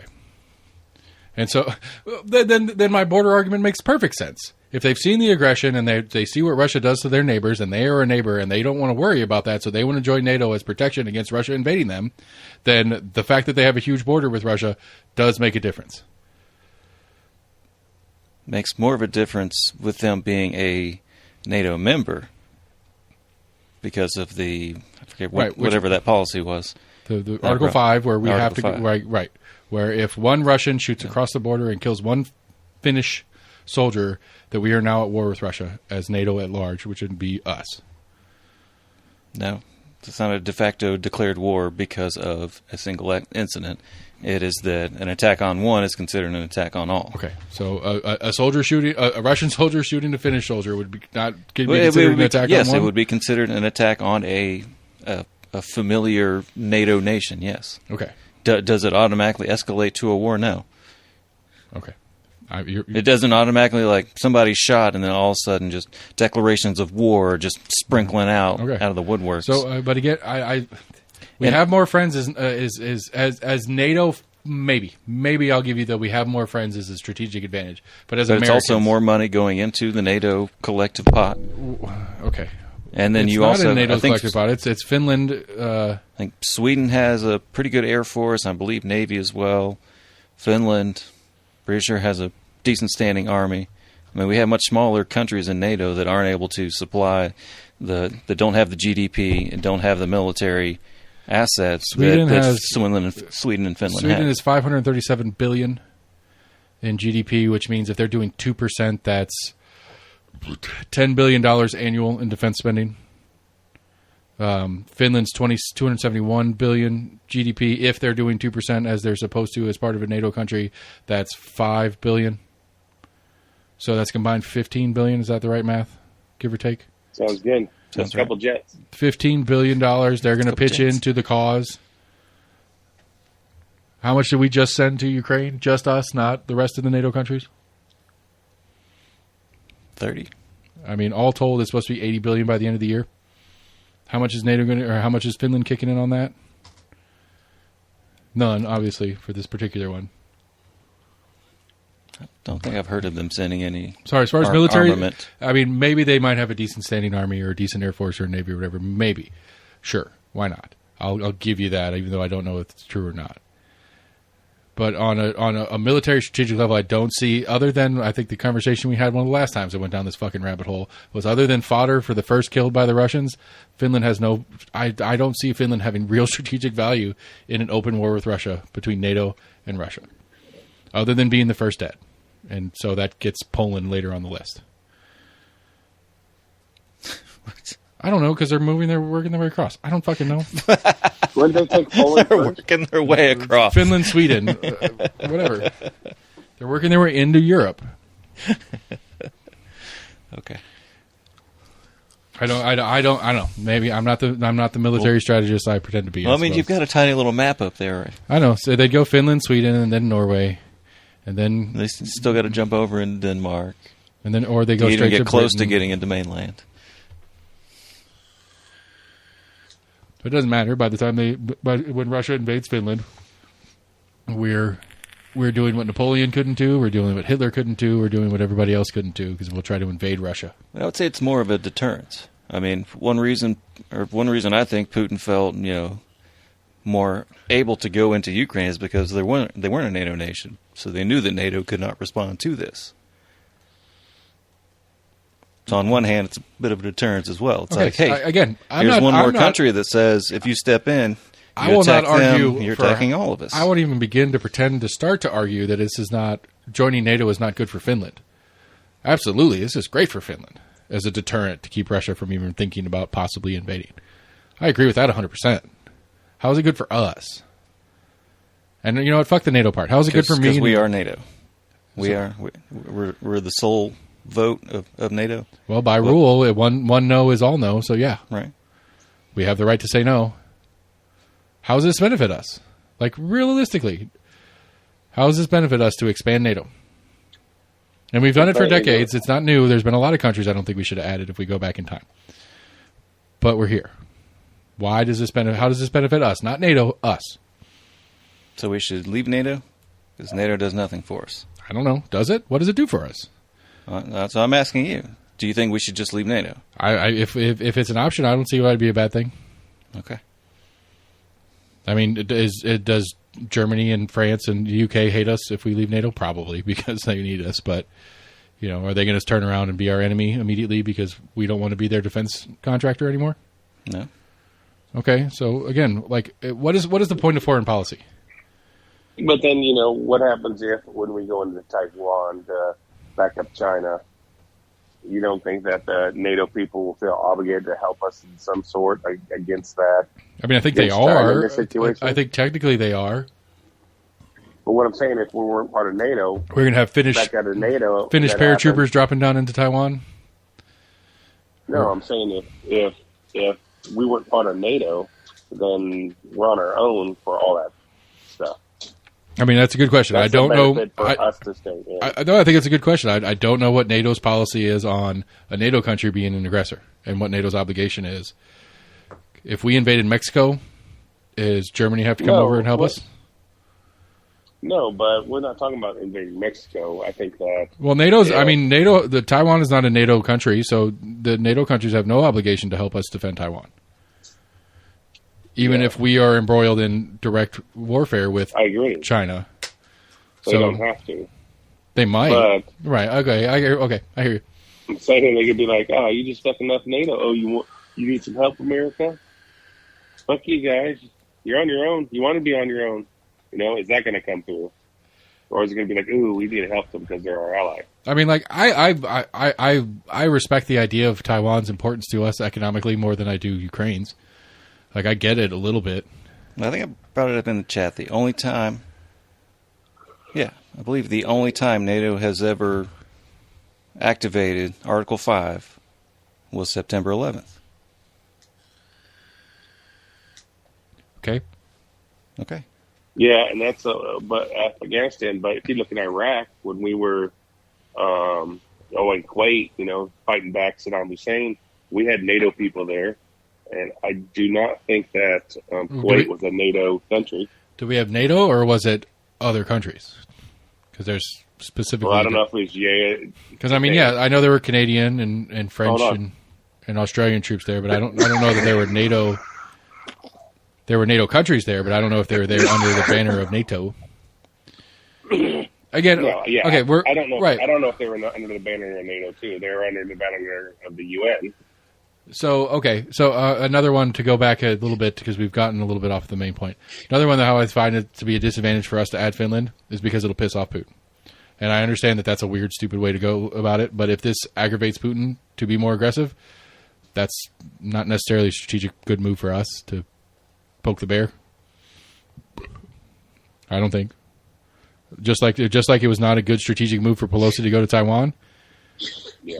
I think we agreed on that in the Taiwan portion of the conversation. We don't think it was a logical, strategic move. There was any good reason for Nancy to go to Taiwan and piss off the Chinese National Party. I don't think there's a good logical reason for NATO and the U.S. specifically to piss off Putin any more than he already is. And Putin's been very clear that if you add these countries, it's going to piss me off. Not to say that Putin's opinion fucking matters in the conversation per se, but it does matter if it's going to if this escalates things and makes him more aggressive than he already is. Yeah, for sure. To personally, I think adding Finland makes us less safe. Me and you and here in our jokes about how well nuked Oak Ridge will be if the shit goes down. I think we are less safe for Finland existing as part of NATO. Us personally. I don't agree. I don't think we're particularly safe as the world turns with all the crazy shit going on anyway. But I think it's by a percentage point or two, our safety goes down. I think at this point we're more prone to accidental firing with our outdated missile silo facilities in other countries, outdated silo facilities from the 50s, 60s, and 70s. Yeah. I don't know. I would like to venture a guess at what $80 billion could do for homelessness in the United States or healthcare issues that we have in the United States. You can make that argue in many a budget conversation. Okay, well, I would like to start with our money get spent on us first, and then when we have less problems, we can maybe start worrying about what's going on around the world. I think that's one of our biggest. I think you say it all the time about how we're number one national pride bullshit. That I think the hubris that we carry as Americans to think that our opinion fucking matters, which apparently it does in South Africa, but that our opinion matters around the world. I think that hubris is one of the reasons why we're in some of the situations we are. We care more about how the world sees us than how we see ourselves. Like I have a hard time not believing that we are falling apart as a country right now, and the partisanship and all the fucking bullshit that's going on right now. But we really fucking care what's going on in Ukraine, and it's not even a unifying factor for that matter. Like if it was that would make a little bit of sense. Like if this was invading Germany in World War II, where it's like we got to get rid of this guy. This is a fucking problem, and we're all going to do it together. No, we didn't even have that with what's going on in most of our international politics right now. Like we don't agree. Like we as a nation aren't on board with this because we don't believe you. Some of us do, some of us don't, I guess. But I think it's a significant number on either side of this conversation. And I think that's the problem. I think that, I don't know. I think as far as foreign policy goes, we're more concerned about how the world sees our meddling around the world than how we see ourselves. And yeah, that's the best way I think I can say that. I think it sucks. I think it sucks that we care more about that than we do about homelessness or we do about Medicare or whatever. Yeah, and all that spending is not military spending either. That's not coming from the defense budget. Oh, no. Yeah, exactly. It's not like it's the already existing defense budget. No, it's a new $80 billion that fell out of the sky. And again, and according to CBS News, that at least up to and through April, only about 30% of whatever we sent over there was actually getting into Ukraine military hands to get on the front lines and fight Russians. It's been like U.S. weapons are popping up all over the black market that were sent to Ukraine. They never made it to Ukraine. That never made it to Ukrainian soldiers' hands to go fight. Now, they might have gotten to Ukraine, but some corrupt person in Ukraine received them and went and sold them somewhere else or whatever. But they're not getting, which is kind of impressive on the Ukrainian part, the actual part that is fighting, that for as much shit that's been sent over there, they only got a third of it, and they're still, at least up to April, that stage is when they were still keeping Russia at bay. Now it's not as good, but kind of makes it more impressive how well they fought them off, because they didn't even have the full... our help, yeah. Yeah, they didn't even have the full package that we sent over there to help them with. Send me that article. Oh, okay.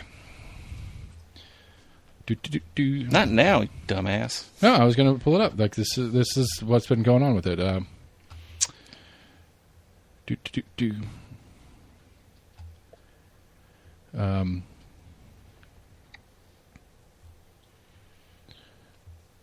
CBS News on Twitter. Cool. Yahoo, Fox News, which we're not going to count them. CBS partially retracts documentary that outraged Ukraine by... CBS partially retracts documentary that outraged Ukraine by claiming that U.S. weapon shipments were going missing. So CBS said it was updating a documentary that most weapons sent to Ukraine did not reach the fund. It admitted that the figure it cited claiming only 30% of the military aid was out of date. Not that it was wrong, that at the time of the release, which was last week, that might have changed since April was when they were dating it. CBS partially retracted the documentary in which it said that the shipments of weapons to Ukraine from the U.S. had been going missing. CBS tweeted on Monday that they removed the video promoting the documentary that included months-old quotes. So, again, it's not saying that they weren't accurate. It's just that it's not accurate to today. It was accurate to when they were doing the research. It was months old. Right. It said that it was updating the documentary calling arming Ukraine with new information about the delivery of military aid to Ukraine. So they did get the stuff then. No, they weren't. I mean, they weren't, but they might be now. That's why they're updating it, because they're correcting it for now. I gotcha. But, which apparently, like, Ukraine was the one that said, no, that's wrong. Which, you know, they're not going to say it's right. But there's more on it than this, but... Because the moral to me is that if this you... isn't the CBS. This is Yahoo's version of the CBS story. This is Yahoo telling the story of what happened with CBS. Yeah. Yes. Here, let's see if I can do it this way. No,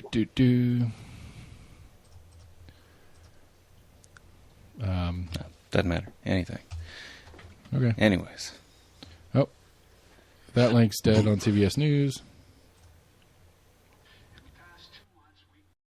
Go back and fix that. You know me, I don't usually edit, but when I changed format there to try to add in some internet audio, it shut down my thing and I had to restart it. Anyway, it doesn't matter. What's your limiter do there? Do it? What's the limiter do and why is it cranked up? It does nothing right now. It's only on the output. Oh, okay. It does... Sorry, I was like, that's up to 11. It's up to 11. No, what it'll do is it takes the highest point and drops it. Oh, okay. And so the issue that I was talking about having early on when like we were just really quiet compared to other podcasts, because it would take when Rowdy would bark at something, that super high peak that drops out, and that would be the highest it would put into the podcast system. So what the limiter does is it brings everything down.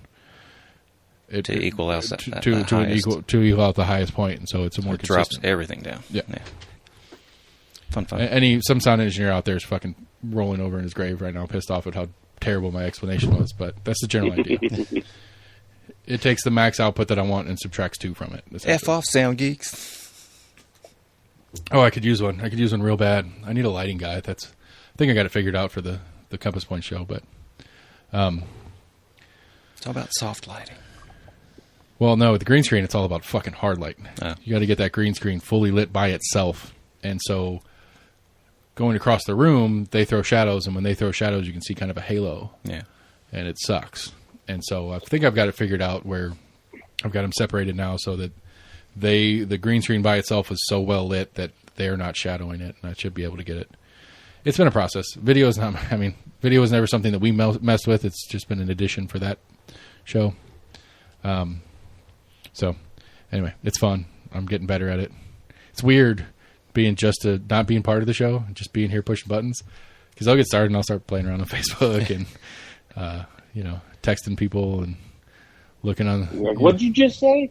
Oh shit. Sorry. Well, I mean, they're good. They're really good. They're like, Scott's a little bit, of what I'm doing right now, where he kind of has a pause, moments a lot. But he knows his shit. So once he gets rolling, he's really, really good. But everyone, like, when they change topics or whatever, sometimes it'll take him a second. He'll and for a minute, but then it rolls. But, I mean, we basically live record with them, too. I don't do a lot of editing. We do chunks, and then edit them together, but I don't do a lot of inside segment editing for them because it's super fucking time consuming, among other things. But it's working, apparently. I haven't gotten specific numbers from them, but their subscriptions are going up.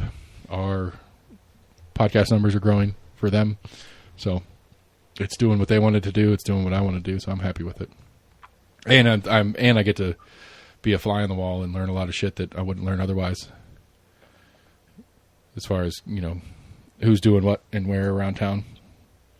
I wouldn't have taken the second to think about the fact that they did that stadium announcement on Friday, right after the election, as a political move on Jacob's part, if they hadn't said it themselves. But what sucks about them is they're good professional journalists, and they have opinions, but they don't do it as part of their product. That's not the product they're presenting. And so it's really fun to talk to them off air because they have really smart and cool opinions on different things, but I don't get to share that with people because that's not part of the process. So, what else we got going on? School started. Buses suck. Election happened. AJ building sold. Tyler Givens, I think, won the write-in election as far as all the write-ins on it. Bob Thomas, former school board superintendent, was high on the list.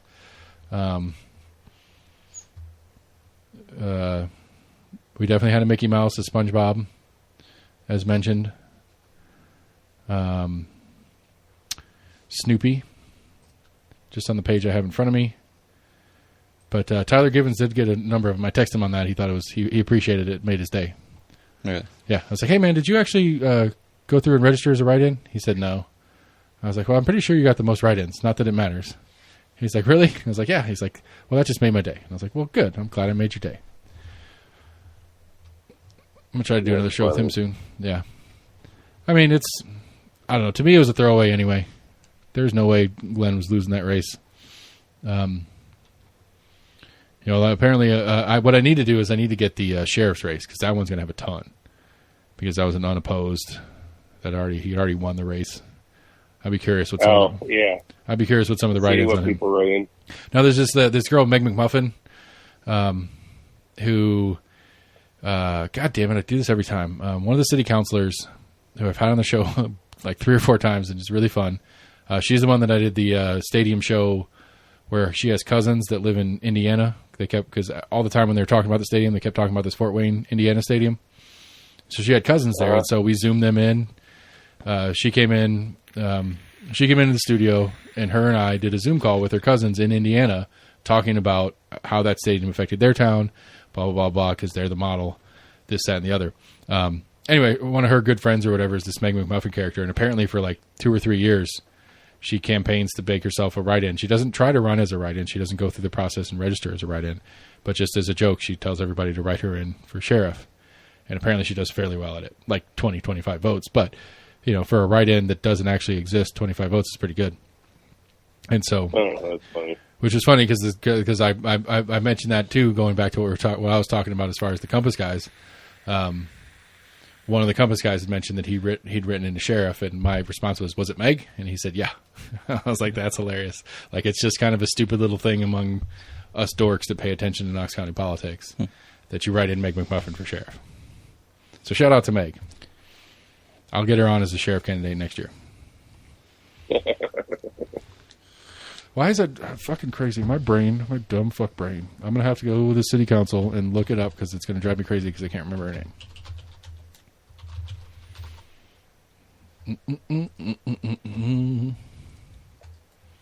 Every legislative body in Knox County is now majority women. In case you cared. Lauren Ryder, 4th District. Sorry, Lauren. I don't know why I blanked out so hard. But yeah, after this election, every legislative body, school board, Knox County Commission, and City Council are all majority female. Cool. That's a thing. I'd rather than be majority qualified. I mean, I don't know. What's qualified mean? I don't know. I just don't. I think we can get past the male female all that stuff. Right. I agree. You know what I'm saying? Like, right. what, Right. what do people point that stuff out nowadays?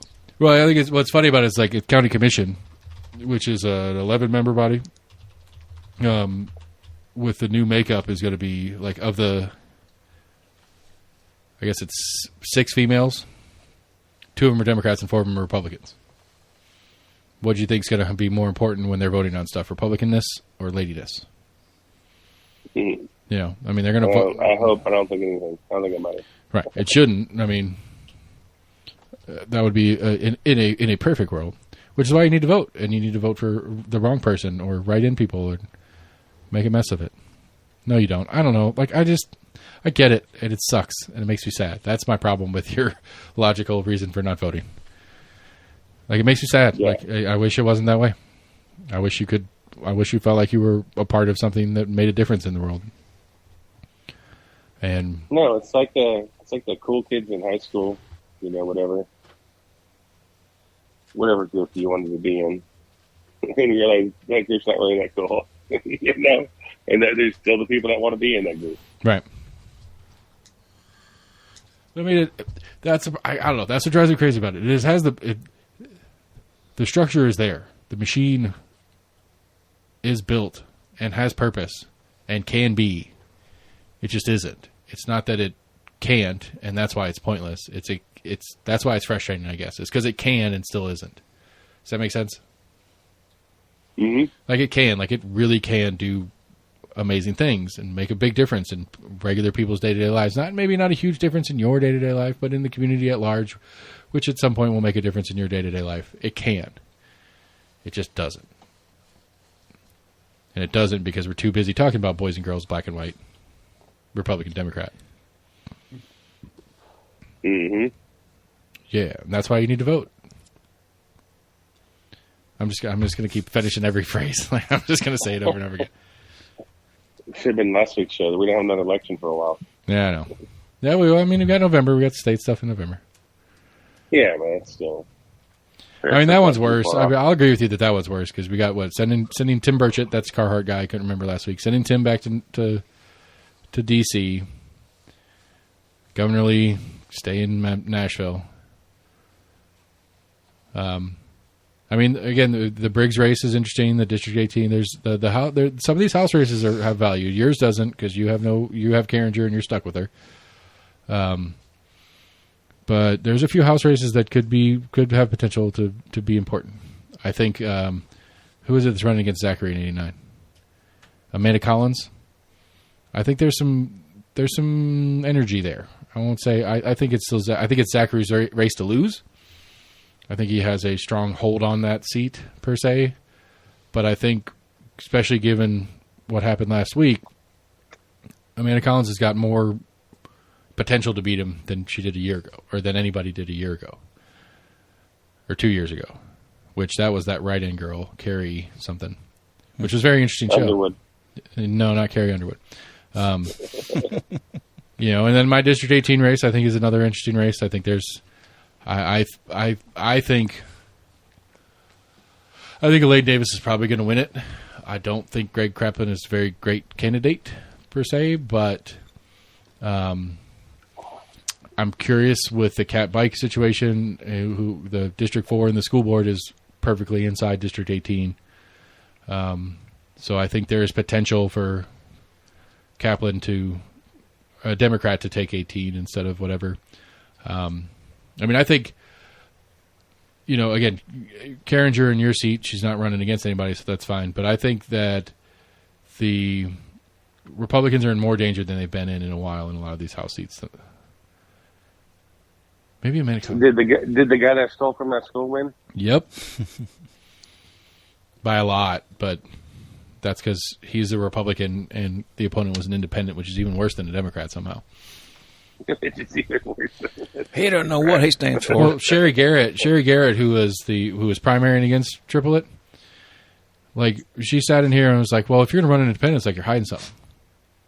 So, what do you mean? She's like, "Well, it's like, you know, you don't want to pick a side." Is that a bad thing? Like she said it like it's a bad thing. It's like, no, you can, you're like, well, just because you're not part of, I was like, just because you're not part of, you don't align fully with A or B doesn't mean you're evil. But she kind of like hinted at it and backed off. That chick was no bueno. I mean, Steve Triplett wasn't a great candidate either, but as far as of the 3 people that went through the process, Steve Triplett wasn't last on my list of people that I would want there. Just lower on the list than he ended up being. Just lower. But not last. There's people that were less qualified or whatever to be that person. So I don't know what else is going on. We got more. Sorry, football's coming up. Oh shit, we need to do some picks. We need to get some shit on the record. Maybe not tonight, but just to get it out there in the air, we need to get some picks on the record for our stupid football thing like we did last year. I'll flip a coin like I did last year. Yeah, do it, man. You didn't do that bad. I'm pretty sure I did. I mean, you came in last, but you didn't do that bad. Came in last out of 4. That's not that all right, bad. so here's an easier one that I'm sorry, Sam, you're going to have to just kind of spectate on this portion of the show. Yeah. UT record this year. How many games are there total? 12. Well, Okay. 12. Maybe a bowl game. Maybe there could be up to 14. No, there could be up to 15, I guess, right? I mean, it's not going to happen. As far as regular season 8-4.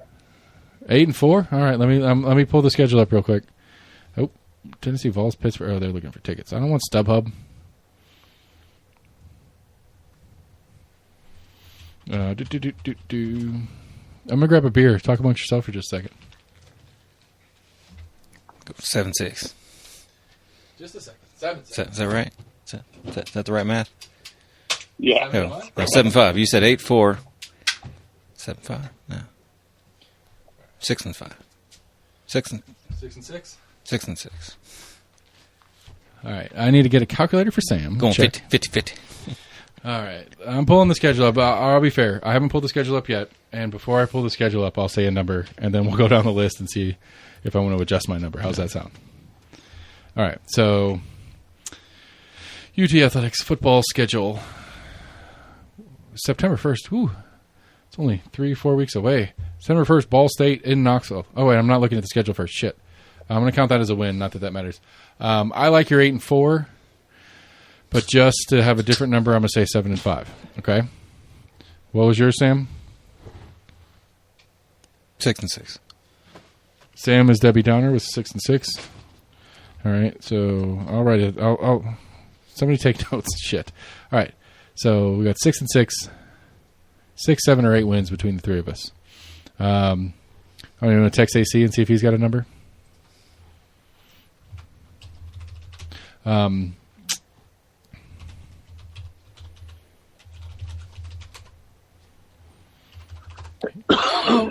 He's doing demo. He can take a break for that text. All right, so Ball State, win.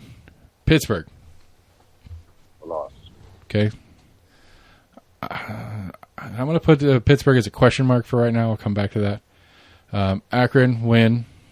Florida, loss. Win. We're going to beat Florida? Mm-hmm. Okay. LSU. Loss. Win.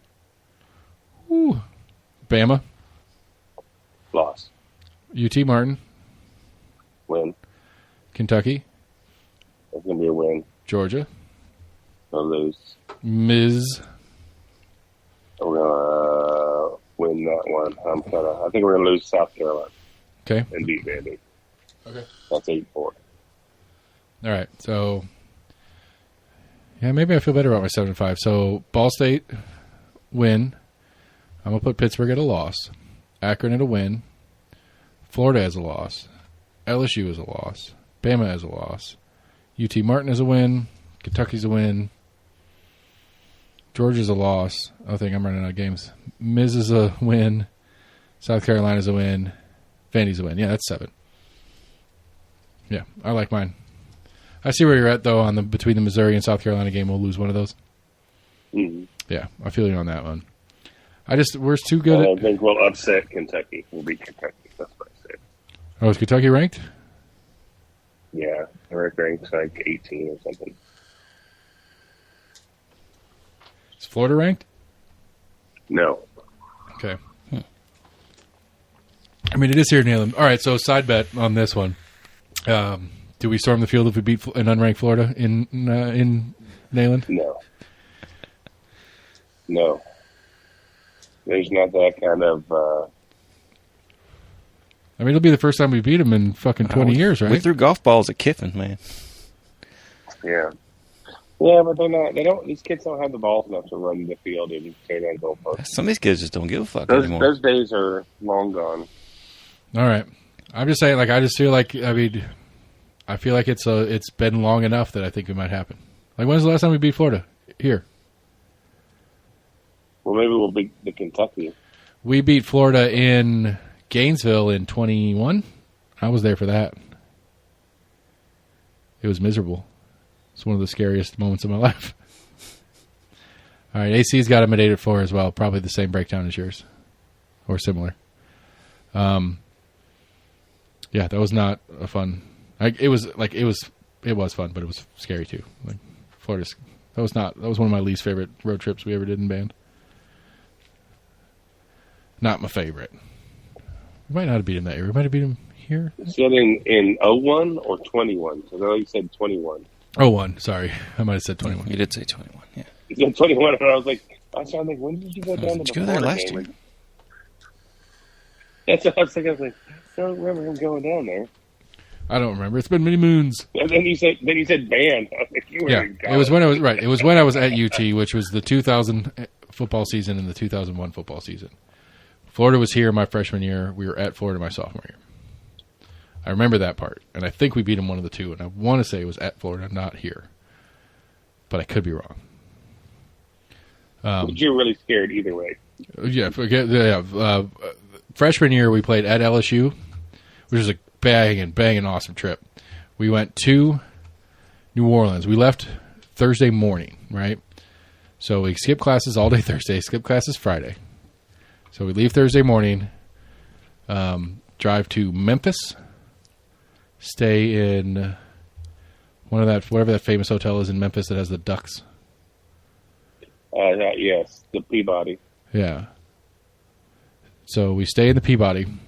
Or maybe, no, we stayed in a hotel across the street from the Peabody, but a bunch of us went over and watched the Ducks thing in the Peabody or whatever. Mm-hmm. But it was still a nice-ass hotel we stayed in Memphis. So we stayed in a hotel in Memphis, fucked around down on Beale Street Thursday night, got up dumb shit early Friday morning, we're in New Orleans midday Friday. We have the rest of the day, I think we did a rehearsal, and then we had the rest of the day Friday, just fuck off in New Orleans. And then game day's game day. Which that was the first time LSU had beaten us in for fuck ever. And that was scary because we're all there. And it's so I don't know what the policy is and how the band makes their decisions on when and how we move in certain situations. And so LSU storms the field. They're tearing down goalposts, the whole fucking nine. And the decision's made that we're staying put. There's no way all 300 and something of us are going to sneak out of there as a group. And so we're going to let them fucking run themselves out, leave the stadium, do whatever they're fucking doing. So at some point, the goalpost at LSU, the visiting band is in one of the end zones, or is behind one of the end zones. So they tore down the goalpost that was right in front of us, and at some point, the entire mass of people moving the goalpost around starts pushing it up towards us. And so the front of the band is always the color guard, and so they're all sneaking back in between the rest of the band. And so the band's pushing the goalpost back down onto the field to keep them from, I don't know, trying to stab us with a goalpost. It's fucking crazy. And so we sit there, and it dies down a little while. And, as a rule, we don't run. You're not allowed to run in uniform. That's like a rule in band. You cannot run. And so we were speed walking as a group of 300 whatever fucking people, all as shoulder to shoulder. All the color guard girls are in the middle. The drummers are all around them. So they have a fucking wall of drums and shit. And we are almost running from the stadium to our buses. This guy, Eric something, he was in the news. He killed his wife and kids a couple of years ago. Remember that story? No. Yeah, he was in drumline with us. He played fourth bass. We're going around a corner, and there's a cone just sitting there on the corner. He doesn't see it. He trips over the cone, rolls over his bass drum, face plants. And so we all pick him up, and we get back and finally get to the bus, unload our shit, throw our equipment in the truck. We get on the bus. He's bleeding from his face. It's fucking madness. And then we get back to the hotel, drink ourselves retarded, and get on the bus and drive all the way back from New Orleans Sunday, back in class on Monday. a good trip. Fun. But yeah, God, what is his last name? Yeah, he was on trial. It was a big deal. Like, it was a big story around here. Like, crazy, killed his wife and kids and whatever. Not ringing a bell. Yeah, I knew that guy. Yeah. Hung out with him. Had a few beers. But yeah, that was our LSU trip, 2000 season. It was rough. I don't know. You want to do? We need to do our pro sheet like we did last year. That was fun. We're gonna do Last Man this year.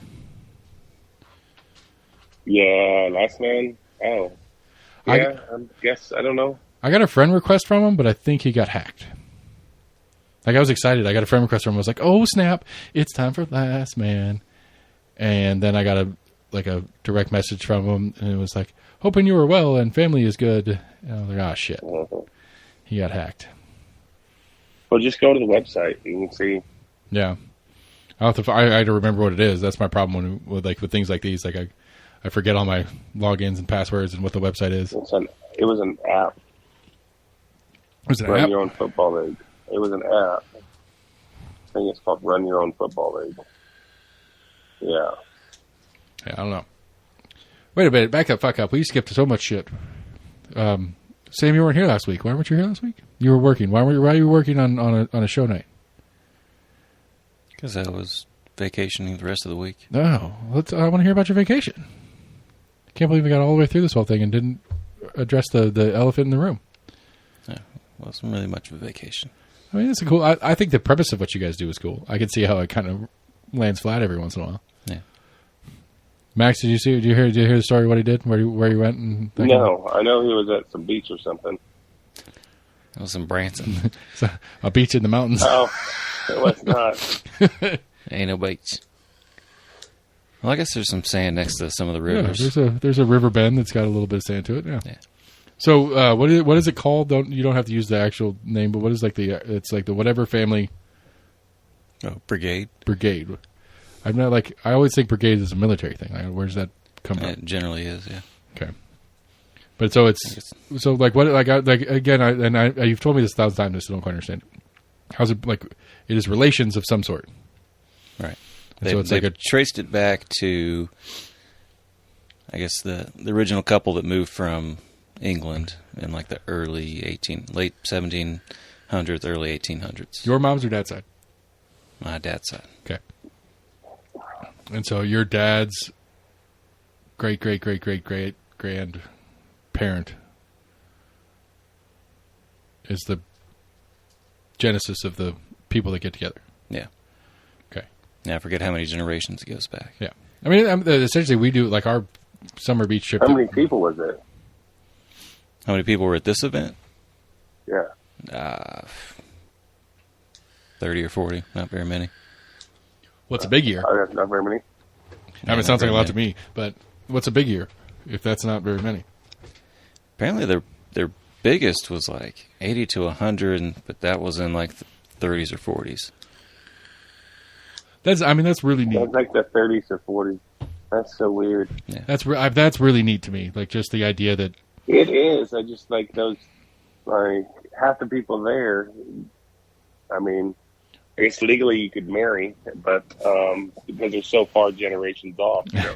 But you're like, they're still kids. That's how you get. I mean, it would be a movie plot if you met your future wife there. That would be like some weird movie plot. Yeah, we share a grandpa 9 generations back. You know.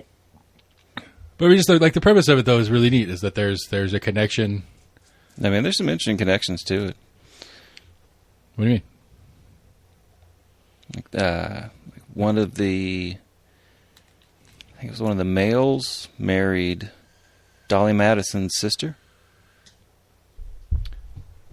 That is interesting. And then I think became one of the first representatives for, I think it was either Ohio or one of the Virginia territories. That is it. Whenever it became established. Yeah.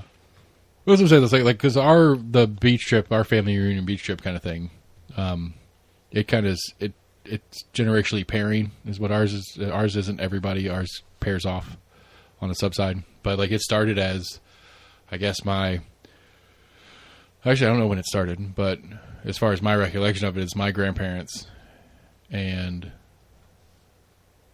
great aunt and uncle or something like that, and then all their kids. And then it became all of my mom's side and her sisters and spouses and all their kids. And then now it's my parents, my brother, sister, me, and our kids. And like ours is like it pairs down every time. We don't keep expanding. Yeah. Where yours at this point, like, I mean, how many people theoretically, if everybody that was possibly part of this showed up, how many people are we talking about? Oh, probably thousands. It's crazy. It's cool. It's I mean, going back that many generations to like the original, yeah. Right, and the same idea too is you know, as far as I understand it, as far as I know at least, our thing has been going on since like the 70s. You're just counting the big year in the 30s, which who knows how much. I just heard that. Like, when's the first? When was the first? Yeah, when was? No idea. You know, but I mean, you're looking at 90 years since the big one, and that wasn't the first one. That's cool. I think that the idea of that is neat. And how often do you guys do this? Generally every couple of years. They didn't do it 2 years ago due to the pandemic. But we're also kind of getting to the point where a lot of the people that are kind of running it, like with most things, are kind of aging out, and they're like, you know, hey, we need some of these whippersnappers. Somebody take this over. Keep this. Why don't you take it over, Sam? Do it. You should do a podcast for it. I mean, I'll produce it for you. I mean, I like it, but I don't think I could do that much of it. I mean, that's something that I lack in general. Like that whole. I'm like, it's interesting, but I don't think I could, because it does take a lot of time and effort. Right. I mean, they put out a newsletter and they've got a website. And, yeah. I don't know. With social media, it should be a little bit easier. It kind of runs itself. You just have to go through the process of vetting people that want to join. Be like, are you real? Are you part of this? Like they said, it's like $300 a year for like web fees, basically, to keep the website up and running. Yeah, that's way too much. I don't know if it's just storage space, because I mean, there's a lot of data on the website. Yeah. So I don't know if it's storage of all the different. Is it open public? Is there a password? Can we get it on? I'm just kidding. It's open access. I think there is a login that I think gives you a little bit more detailed information or something, but like everybody's contacts are behind a password or something like that. You can't just start calling people. No, I think it may just be like certain familiar stories or something like that. Or nonetheless, I think it's cool. I think it's a neat thing. Like that's one of the things to be like. We've never, like my parents, neither have ever had any give a shittery about genealogy. Like that's one they talked about. A lot of people in general, like, you know, you just didn't really regale stories of your grandfather and great grandfathers. A lot of these stories just never got passed down to people. Yeah. I mean, some people just had hard lives and they didn't want to relive and kind of talk about I was going through shitty things that happened. My grandmother's 95th birthday was a year and a half ago, something like that. Me, my brother, and my dad went up there. It's the last time I saw her. She's passed since, but like, you know, I've been up there. I've been in that place 1,000 times, but you know, never really with any mindset of like the history of who these people are, other than it's my grandma. You know, that's all she ever was to me. But I started digging through some photo album in there. And they had some cool old-timey pictures, like old, like first generation, like these are the first handful of cameras that normal mountain folk might have a chance at getting. It's like, who's this guy? Who's that guy? I don't remember. My grandmother's like, she was starting to lose it anyway, but like, she's like, she didn't remember half the people. I think that's maybe, so my uncle got into it for a little bit, but I still don't know.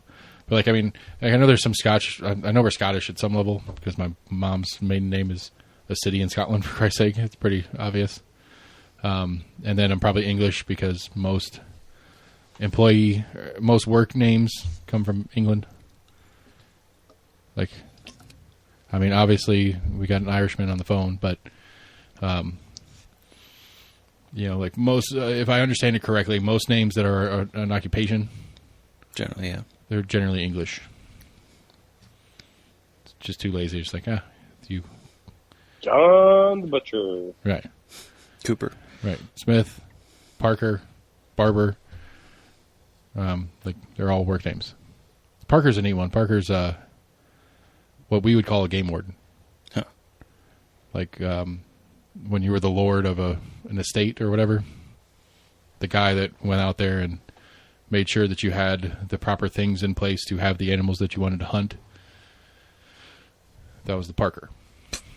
Regulations. They should be able to do whatever they want. Okay. I don't know why. The Parker wasn't an employee of the state. The Parker was an employee of the estate, not of the government. It was that I hired. I was the lord of 1,000 acres, and one of my employees is the Parker, because he makes sure that when me and the other lords come over and we want to go fox hunting, he makes sure that we have foxes on the land. Not that the king said, "Here's your Parker, so you make sure you keep these animals alive." No, it was that I hired a Parker, I hired a smith, I hired a barber, I hired a cooper to do the things on my estate. You know what coopers do? Coopers are barrels. Yep. Cobblers are shoes. But cobbler's not generally a name. Sure. Wonder why. Do what? I'm sure there's somebody with a death's head named Cobbler.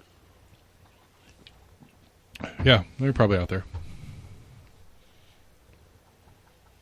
I think hoopers are the people that did the rings for barrels. Hoopers and coopers work together. It makes sense. I think that's the story. I don't know. Like, I got into it for a little while, the whole like entomology of names. I think it's Hopper. He's the guy that dressed it up for Easter. Yeah, that's definitely the Hopper. I mean, that's a good one too. I'm curious what that one is, because I think most names that end in ER are occupational jobs. They're verbs. And so I think that'd be an interesting one. I'm gonna have to look that up. All right, last call. Anything? Who's got something fun to chat about to call it a night? Nada. All right, you guys suck it for not voting. Other than that, good night, everybody. Ladies and gentlemen, boys and girls, Sam can't handle the dynamite. That's what this random sounds are tonight. I got a new monitor. It's a whole big thing. That's why he's got the dynamite on his end of the stick instead of on mine. We're almost in agreement at gmail.com, Facebook, Twitter, YouTube. Check out our voter guide at almostagreement.com. It's not as useful anymore because it was mostly focused on the county general that just happened, but there are state races and federal races on there as well. I don't know that I'm going to land any interviews, but like I said, I got Chris Davis coming up this week. Going to check in with him about voting numbers and all that kind of fun stuff, and look ahead at some of the things that are on the November ballot. Go to your favorite podcast provider, give us a like, share, friend, follow. Check out my friends, the Compass Points podcast as well while you're there. Give them a like, share, friend, follow. And if you really like what they're doing, go ahead and go to their website, compassknox.com, and subscribe to their paper there. They are the best as far as election local coverage goes. So I'm just trying to copy them with this show. So anyway, we're almost in agreement. We appreciate everybody listening. It's good to have Sam back in the room. So we will check in again next week. We'll see you later.